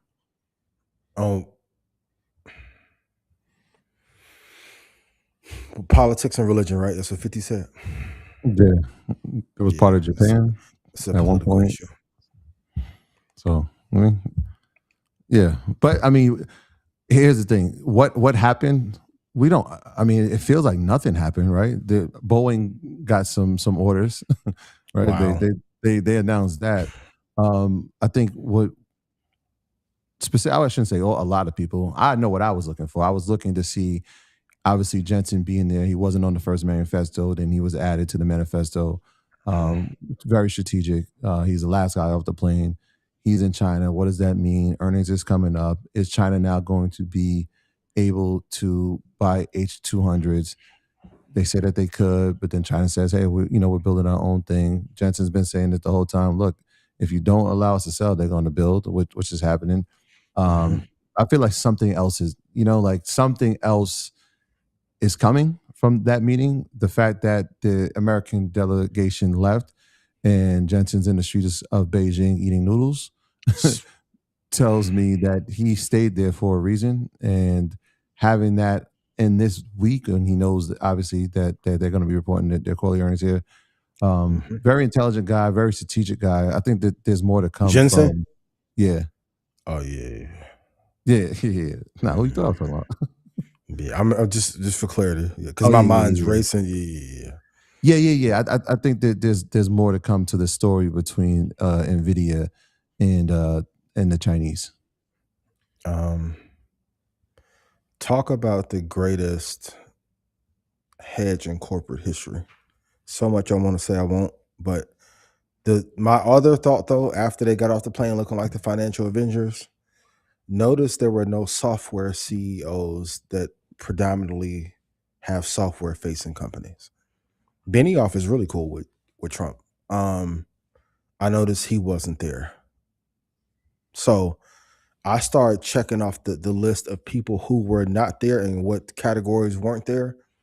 That's even telling for who may not do well next year as well. Yeah, some CEOs weren't there. They sent representatives. So that's interesting. That's when you like on that's when you're on like the +1 list. Like accommodations are less. We'll send the chief. The list of people who went strong. They'll be fine. Yeah, strong they'll list. be fine. Strong list. Yeah. I'm not gatekeeping. I'm telling the truth. And to the young lady that says, stop looking on the internet and get a book. I don't have to get a book. I actually went to China. I went there. I could see Taiwan. I was in the most southernest region of China. Literally. Met with the locals. Had a very educational conversation and was educated on a variety of different things that they don't teach you in your school books. And go ahead, Rashad Cook. Neither here nor there. SpaceX, before we bring our guest on, I do want to talk about this. SpaceX IPO, the biggest, probably going to be the biggest IPO ever in history. What do we have to say about SpaceX IPO? Okay, zoom in. Y'all listen, I got a revolutionary thought for you. I don't care what IPO it is. You got to wait 6 months. This is like when Steve Harvey put out the book and it was like, yo, make them wait 90 days. Y'all keep pushing back on the 6 months. Unless Jesus Christ comes back and IPO something, you got to wait 6 months. Sorry. Yes. Will it be one of the biggest ever? For sure. Do you have to wait 6 months? Absolutely. And to the person who said I was gatekeeping, I was the one in 2021 that said China would probably invade Taiwan on this show. What am I gatekeeping? My brother? Nah, we don't got political connects like that, bro. Yeah. Yeah. You know what it is we said the 6 month thing last week and stood by it. I think I'm going to cut you here, off short real quick. Yeah. I can't say it because I don't want to get killed. What was that? Oh, okay. That part. No. Protect us at all costs. And then we watched Cerebras last week, IPO, and now it's like, oh, why didn't we have to wait? All right, we'll give that time. Okay, yes. Yes, it was supposed to IPO at 110. They raised more capital, it got up to 185. They thought it was going to debut there, and it opened, and it was at 350. Great for the people who were part of those seed rounds and some of those initial investors, and some of that lockup period will stay here for the 6 months. All of those retail investors who said, oh, we got to catch it on the way up. It debuted at 11:30. It's 351. By Monday morning, we were down at 314. Surprise. Surprise. And so who knows, right? Let them actually have a quarter or two of business where they're actually reporting and we can kind of see these things play out before you invest. So does that hold true for SpaceX? Yeah, the same thing holds true. Unfortunately, yes. They're saying to every IPO. 1.7 trillion. Who knows? By the time it IPOs, I think they're circling June 12th as a date. That could run up to 2 trillion, right? Like whatever the stock, it could run up. Yeah, it probably will. It probably will, right? Give it time. You know who didn't get keep? All them scientists that y'all won't say their name or support or send a cash app to their family. I'm here to make you money in the market. If you want Alex Jones, you saw how they tore apart Alex Jones, and he was an ally. They're tearing apart sailors, and he wanted them. And there's going to be a lot of those IPOs, right? Like we're talking about OpenAI will happen at some point this year. Anthropic, they're looking for the fall of this year. These are Databricks. The Stripe has finally come back into the conversation. This big, I mean, some of the biggest IPOs in history ever are going to happen in the next 12 months, which again that's a liquidity event, but also those mega caps and those hyperscalers that are invested inside those companies, Googles of the world and the Amazons of the world and the Microsofts of the world. Yeah, you're going to see them have some pretty solid numbers when that revenue gets counted. Yes, sir. Lena, I'm good. It's just my passion talking. Yeah. I'm in a good mood. That's what your passion. All right, before we go, can we bring our guest up? We got a special guest for last segment. Hey, how's it going? Oh, Regal. How you guys doing? How you feeling? I feel good. How you guys feel today? I feel Great. like you're in a throne and we're in chairs, but okay. Yeah, royalty. I love it. You should have let us know. We could have, perhaps done something with the place. Mm-hmm. I mean, this my chair that I have had, I tried to get rid of it, but then the office just doesn't pop the same, so I kept it. I love it. It looks great. It looks great. So Rosina Pierce, the biz attorney, so our favorite vendor, one of our favorite vendors. And today was a big day as far as announcing the InvestFest lineup. So just wanted to have somebody that, was really at the beginning. I think you were a vendor every single year, right? Every single year. I was one of the first people to deck out my booth and have, extravagant things there. Yeah, and to see your growth, and last year we brought 2 Chainz and Angela Simmons, and you have like a prime location, and man, you've been killing it. Well, if people don't know, trademark attorney as far as trademarks and licensing and copyrights and all of those things, but wanted just to have a conversation because we talk so much about different elements of InvestFest, but to me the vendor marketplace is really the heart and soul of it. That's really, to me, that's Black Wall Street. When you look at 400 entrepreneurs That's a great point. that are in front of tens of thousands of people that's growing their business, that's offering their products and services, and people are coming from all over the world really to spend money with those entrepreneurs. Like, that's not really talked about enough. So we just wanted to have a few questions, but what's your thoughts? Can you give the people your perspective as far as, like I said, you've been a vendor every single year at InvestFest. What's your perspective on it? How has it impacted your business? Like, what's your thoughts from just the vendor marketplace perspective? Yeah, so for me, like I think so I have a team. I have other attorneys that work here. And so the team is always looking forward to InvestFest because it's a time where we get to connect with our clients in person. We've been a virtual law firm since I started the law firm 13 years ago.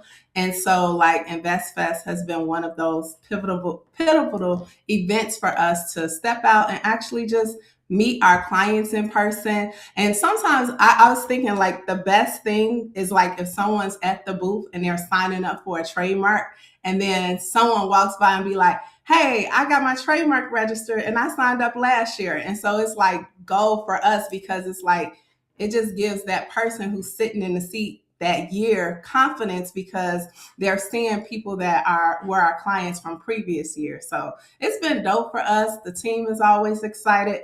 I feel like sometimes I'm a bad CEO because I don't remember how long people have been with me, but my COO, she just told me she's been with us for 8 years. My chief legal officer, he's been with us for 5 years. And, they're just as excited as I am. Like my COO, she already came up with an idea for us for InvestFest for this year. And so I'm very excited about it. Very excited. We're excited to see you here tonight. Excited to see you at InvestFest as always. Last year, I felt like I can't stop seeing you. Y'all were right there across from us, and we're making eye contact. For people, there's a lot of vendors who are going to be new to the space this year. How should they prepare in general, but how should they also prepare for that moment, right? Like you had hundreds of people inside that booth. You're trying to make sure that everybody feels like, hey, this is the service we offer. How do you prepare for that, and how should they prepare? I mean, it's 2 things I say. One, like how they say on the internet, you got to stop the scroll. Your booth has to be attention grabbing where people want to stop and come up because it's a lot going on in the marketplace and things like that. So every year we had the legal lounge. And then last year we did the Trademark Tea Cafe. Unfortunately, we couldn't give out tea because of the rules, but we try to make it a theme. But we had to switch up the legal lounge because people would sit down and not want to get up. And so I'm like, okay, we got to keep it moving. But also, too, the second important thing, like any real estate agent would say, is location, location, location. My first year, I remember my booth was right behind Jim Jones when he was launching like his Bitcoin type of machine, something. And so that was amazing. That was great because I guess after he got off the stage, he came and then the whole crowd followed him.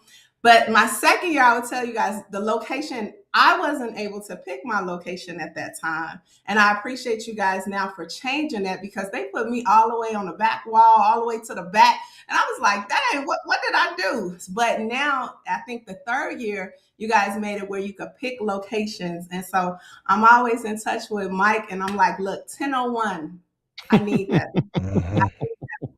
Right. And so 1001 is off limits for all of you guys here, but location is very important. And let me tell you that I didn't know at the time, but that's right across from you guys, right? So I can tell you the third year, it was like the end of the night and I seen people like scrambling. They was like, y'all got an extra table and chair? We like, no. But what ended up happening was Jeezy ended up setting up right next to us, late as ever, sign his books and stuff, but the line was wrapped around, and so it just brought, a crowd. It brought traffic. So location is always important. And so, and then always like, what was it last year? You guys killed it because your book signing. And so now everybody's traffic. So, it's always just making sure you can pick the right location and make it make sense for you. And I think you guys, since year 3, have done a great job with allowing people to now hand select their booth. But you got to also move early too and fast because the good locations are going to be gone fast as well.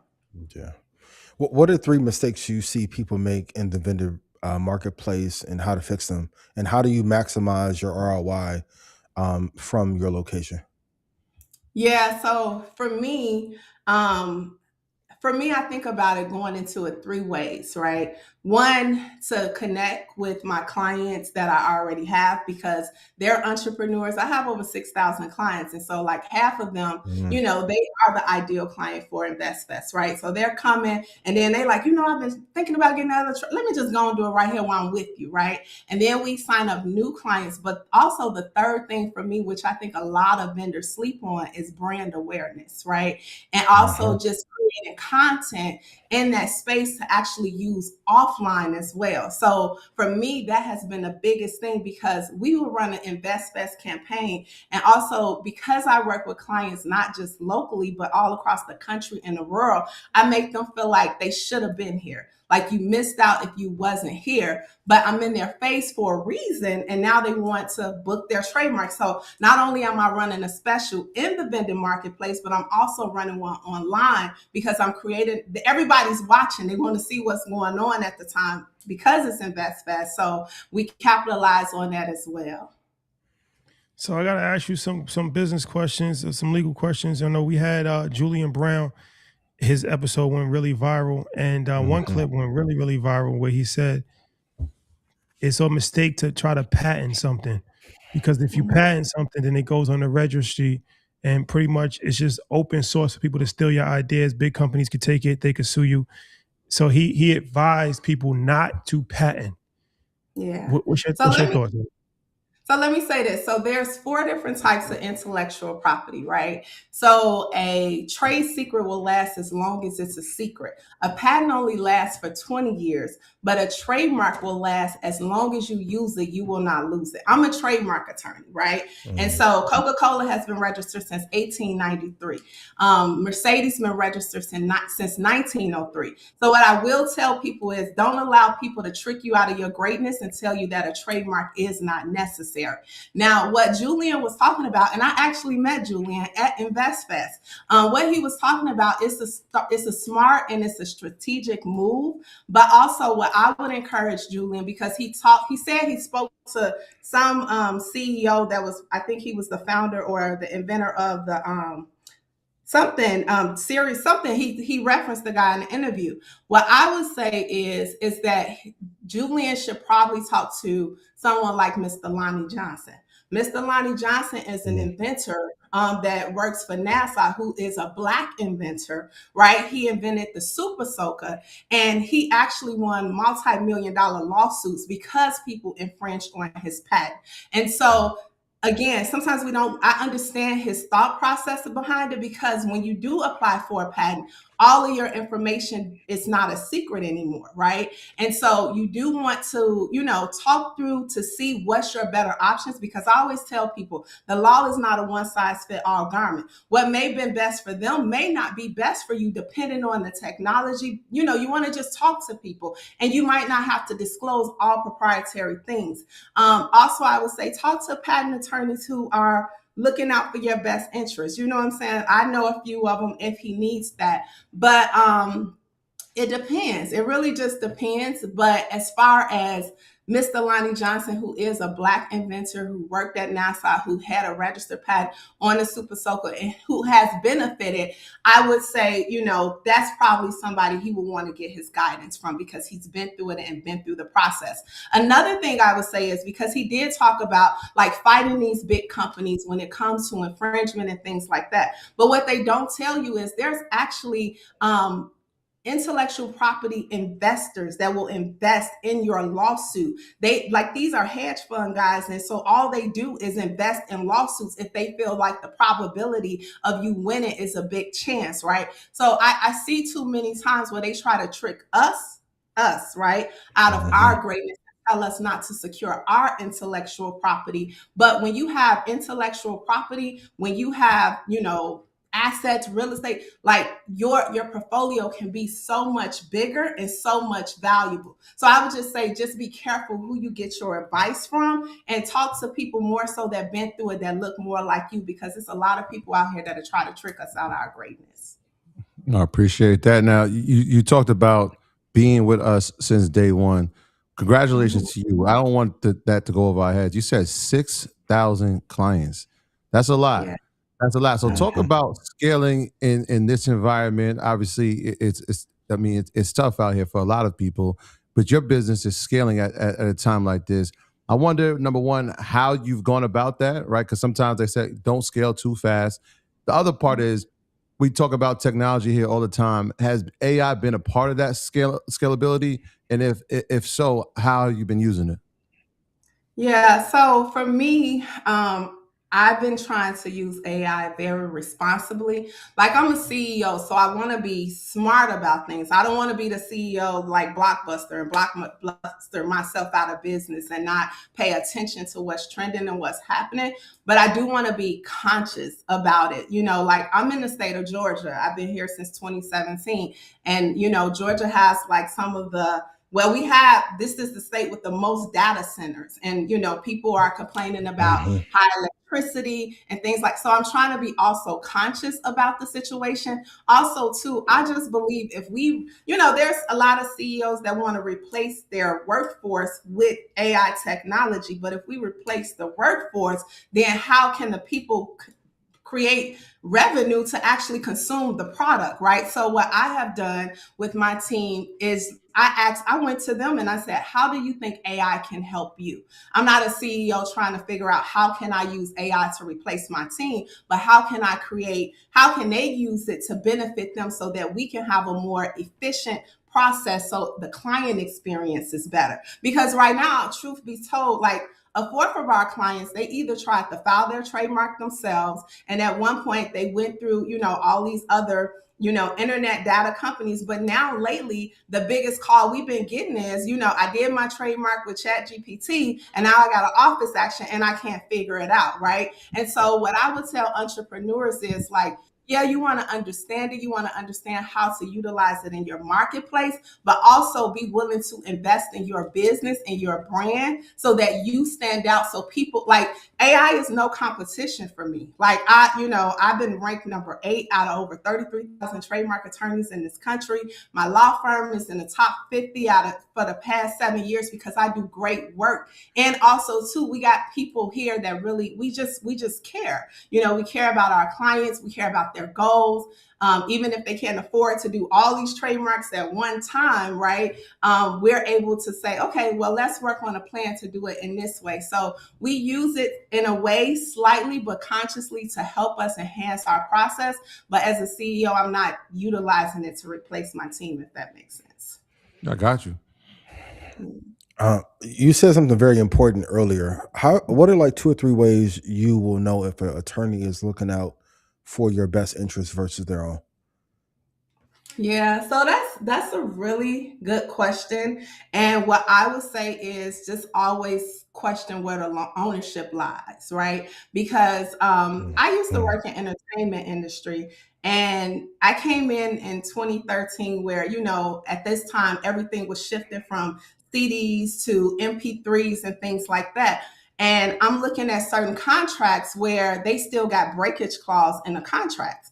And you got to have a that's willing to push back on that status quo, right? And tell you and point these type of things out, because why do we have a breakage clause in a contract if we not shipping CDs or record players? And why you gonna charge me a 10% advance for that, right? So you always want to question, where does the ownership lies? I look at a lot of our celebrities, and a lot of times they're being fired from projects that they created on their own. And it's well, who was that attorney that was sitting on the side of you to allow you not to even own part of your project, so the people across from you to actually fire you from something you created? So now you got a question to ask yourself: are they really sitting here on the side of you to represent you, or is it an interest on that other side of the table for them? So you got even if you don't really understand how to digest contracts and things like that, you got to just, I would say, start with asking, where does the ownership lies? And if they have a problem with that, and that's cool, everybody don't want to be owners, but at least let's be some partners. That way you can't just oust me, on like Kanye. Kanye did it so well. People could call, I'm from Chicago, so I gotta give it Midwest. to him. Yes. I gotta give it to him because the biggest thing that Kanye knew that was important was owning the name, right? And so when he knew, okay, if I own Yeezy, if they fire me, they're gonna lose something too, because I take the name with me and it goes with me. So I would just say, when you're talking to different advisors and counselors, push back and question those things. And if you don't feel comfortable with those answers, get a second or a third opinion, because you never want to be locked down, especially in a contract where there's a 20-year term or 30-year term and you locked into it and you don't fully understand it. So would you advise people to use ChatGPT or use AI to read the contract and so they can understand it? So I would advise you get an attorney. Here's why. I use ChatGPT for certain things, right? Because I'm not the best marketer, right?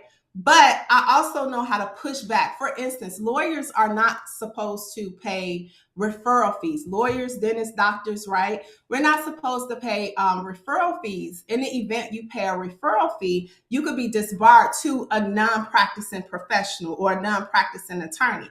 I'm on chat and I'm talking about a marketing initiative, and chat well, Rosina, you should just do a marketing initiative where you do a referral program where you could pay people. And I'm like, well, chat, according to the ABA rule, American Bar Rule, I can't pay referral. So if you don't know that, right, because AI is still learning itself, right? And AI is pulling data from every single person. If they don't, it's kind of like the blind leading the blind, if that makes sense. Now, I'll tell you, I redecorated my office and redecorated my front room using, AI and things like that. But for things that it revolves around your business and your ownership and things like that, you still want to have, just a guiding principle, because if I had not cited that law to it and I didn't know any better, I could have just ran with it. And that's what we're seeing right now, where a lot of people have utilized AI to file these applications, and now it's wrong. And now they got to pay us to either come in and fix it,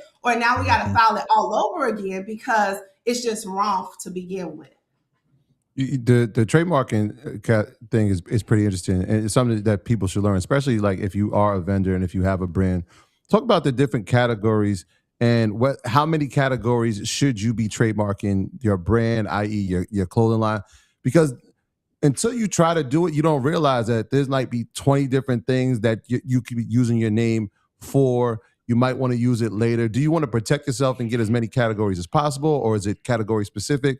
And then the other piece is, do we start looking at it from an international standpoint, depending on the size of the business? How should we go about that? That's a great question. So there are 45 different classes under trademark law. So 1 through 34 is products, so goods. And then 35 through 45 is services, right? And so if, let's say, for instance, you are a podcaster and you're educating people on investing, right? And so then you want to also, you launch an investment app, like teaching them and guiding them on investing principles. That may be 2 classes that you may fall under. Also, too, for apparel, if you're going to launch an apparel line under that brand, that's also a 3rd class that you need to file under. Now, let's say you're going to go to China to get those goods actually produced, the apparel line.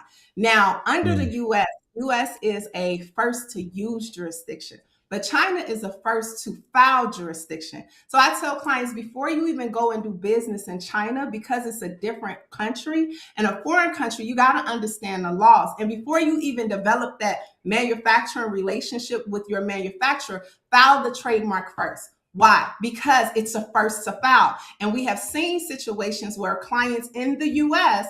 have went to China, had products manufactured through China.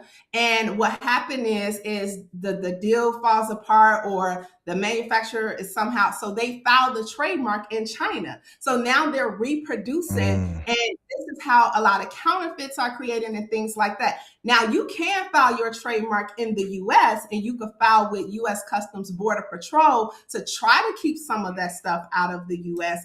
But it's just best to have that protection there and here, because now you can go to the Chinese government and have those rights enforced over there. But if they filed it first, it becomes harder. And those 45 different classes, they apply internationally to all different countries, all the countries. Gotcha. For the entrepreneurs and creators, do you think they should trademark before they have traction, or do you think they should get a little bit of traction and then file for the trademark? I know you get this a lot, but for the audience. So I would ask you, would you build a house on land you don't own? That's a great conversation. No. So if you playing house with your business, then yeah, go try to get some traction. But in this day and age where social media, we got the internet, we can't, if you're in this with this business and you're about to invest your time, your money, and your resources, you need to secure the brand first. Why? Because so many brands can go viral so quick, right? And now under the law, if your brand goes viral really fast, and what the government can say is it fails to function as a trademark, because it actually you can't identify who the source is, because it took off so fast and it's so rapid, right? So like that big case where they were saying like those 2 guys trademark White Lives Matter and Kanye not going to be able to use it. Like any real lawyer who took Trademark 101 knows that was just a lie. That whole story was a lie. Why? Because Black Lives Matter is not a trademark and can't be trademarked. Why? Because the government had already said it failed to function as a trademark. So if Black Lives Matter can't be registered, we know White Lives can't be registered. White Lives Matter can't be registered as well. And plus Kanye actually, and it's not something I agree with, but he used it first, right? Because the US is a use base. Now, here's the thing. You could do your business and it could go viral like Mr. Tenderism and things like that. And because you have first usage, you can prove that you filed it first. But then it's going to cost you 25 times as much to file what we call an opposition to the application that was filed before yours, in order to prove that you were the first user, and you will have the burden of proof to show that you were the first user. So that's why I just tell people, if you're serious about the business, this is something and if you're about to invest more than what the trademark costs anyway, you might as well just protect it, because you're protecting your best investment. Like we all protect our cars before we drive them off the lot by getting insurance. Well, I appreciate you. Appreciate you coming You're on. amazing. A glimpse of the brilliance that's at InvestFest. And like I said, we're going to highlight just a bunch of different people that are very integral, and wanted to start with the vendor marketplace. And you're somebody that's been in the vendor marketplace since the beginning. So, we definitely thank you for always coming to InvestFest and adding so much value. And like I always tell people, you never know like who you're next to. Like it could be somebody on stage, it could be somebody in the marketplace, it could be somebody at the food truck area, it could be somebody at your hotel lobby. So many brilliant people, so much brilliance. Like, don't just get caught up in celebrity. don't just get caught up in like headline. Like there's so many brilliant people all over, and that's the real, I think, gem of InvestFest is that some of the brightest minds in the world come together under one roof. And I mean, great things happen when you put so many smart people in such close proximity. So once again, thank you, and tell the people how to follow you, your social handle, and website and all of that stuff. Yeah, so you guys can follow me on Instagram or YouTube at The Biz Lawyer. I think my YouTube is The Biz Lawyer 1, so that's THEBIZ Lawyer. I'm also teaching a free webinar May 21st about trademarks. So if you guys want to learn more about that, you go to slayyourtrademark.com and register. It's Thursday at 8 o'clock at night. And then one thing I just want to say about the vendor marketplace as well, because I'm working and I'm always working, I rarely get out of the marketplace. But it's so much, and I always just encourage you, if you are an entrepreneur, it's a great way to expose your business to so many other like-minded people. Like I hate that I miss the programming most of the time, but people, like, the traffic is flowing through that I don't want to leave my booth because I don't want to miss the people, and I don't, like I go to the bathroom and they be like, Rosina, such and such came by. They want to take a picture with you, right? And so I'm always encouraging my clients who say they want exposure on their business and things like that. You got to invest in your business. I've been here for 13 years because I'm always invested in my business. And that's one of my best investments for my year is being a vendor at InvestFest, because it's 3 ways we get our return on that investment. So I encourage you all, if you are an entrepreneur, to make sure that you guys get a vending booth. Like you will absolutely love it. Appreciate that. Appreciate that. Thank you. Thank you so much. We look forward to seeing you, and yeah, we'll be talking soon. Thank you. We definitely gonna see you. Yeah, for sure. Because I have 10-on-1, so if you guys are ready to see me again, y'all will see me again for sure. And I just want to tell everybody who have questions in the chat, visit us at slayyourtrademark.com and then register for the free webinar. Smart. Appreciate you. Have a good night. Thank you. All right. Good night. You guys have a great evening. Okay. Amazing. Prime example. Yeah, come in, give value, aesthetic, kill value, kill offer at the end. It's a great information. blueprint. Yeah, and the information is top tier. Top tier. You learn, like I said, sometimes being in the process, you get to learn a little bit of it.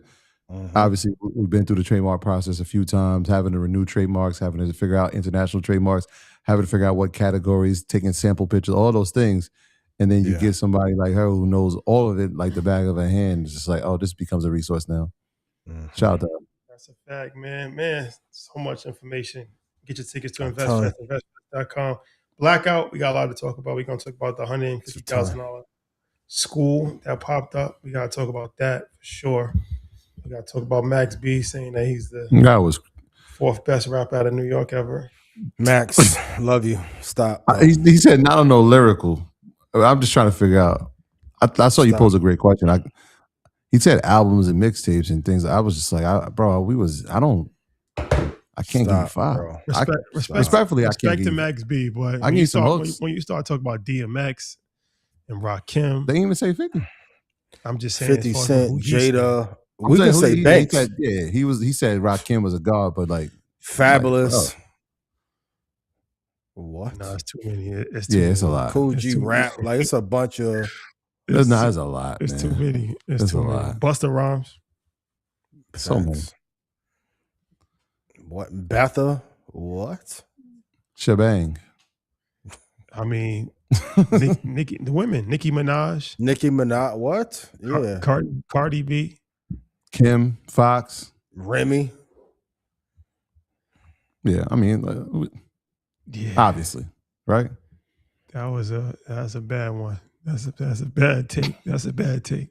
But we're gonna talk about it. That's a bad take. That's a historically. I'm not mad at the marketing, but come on, we gotta do the marketing based on reality. Cam, come on. I want to bring up right from your own block. I mean, French. Hello. Right. How did you jump in front of him? Big L. Yeah, that was different. That was surprising. That was surprising. That was surprising. That was surprising. It's tough. And can never disrespect X, man. Please don't do that. One of the greatest of all time. Please don't do that. So that would be a hell of a run. Can I get an Iceman segment? For sure. Vodka. We're gonna talk about it. We're gonna talk about it. I'll have my camera ready. Private equity deal, $2 billion on the private equity. Private equity changes the game. But shout out to the boy. 3 hours in the top 5. Shout out to Mike Jack. He got the #1 single in the country. See that?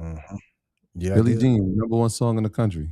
Shout out to Michael Jackson. I don't think and it wasn't even a #1 single, but it is now. Tough. That's crazy. That's legacy right there. Yeah, for real. Yeah. Overcast. Shout out to you. Shout out to the gang. Ooh, make him pay. He got one of the ones. 6 side. Hell of a counter. And allegedly another album. Well, I don't know if I should. Hey, easy, man. Save that. Don't give that away. Save that. Yeah. Tori. Love you. All right, y'all. It's been real. Peas on the table. Tap in with you. Y'all be good, man. Wednesday. Happy birthday in advance to my brother-in-law, Dave. Happy 50th, my brother. Happy 50th. Birthday. That's a fact. Love is love. Reach out to your people. One text, one conversation can change the trajectory of their day, their life. Make sure you do it. We'll see y'all on Wednesday. Love is love. Peace. Hold for the long term. Quit trading. Not quit trading, but primarily. Hold for the long term, yo. Strictly for live men, not for freshmen. For real. I know that. Stay low, keep firing. We out.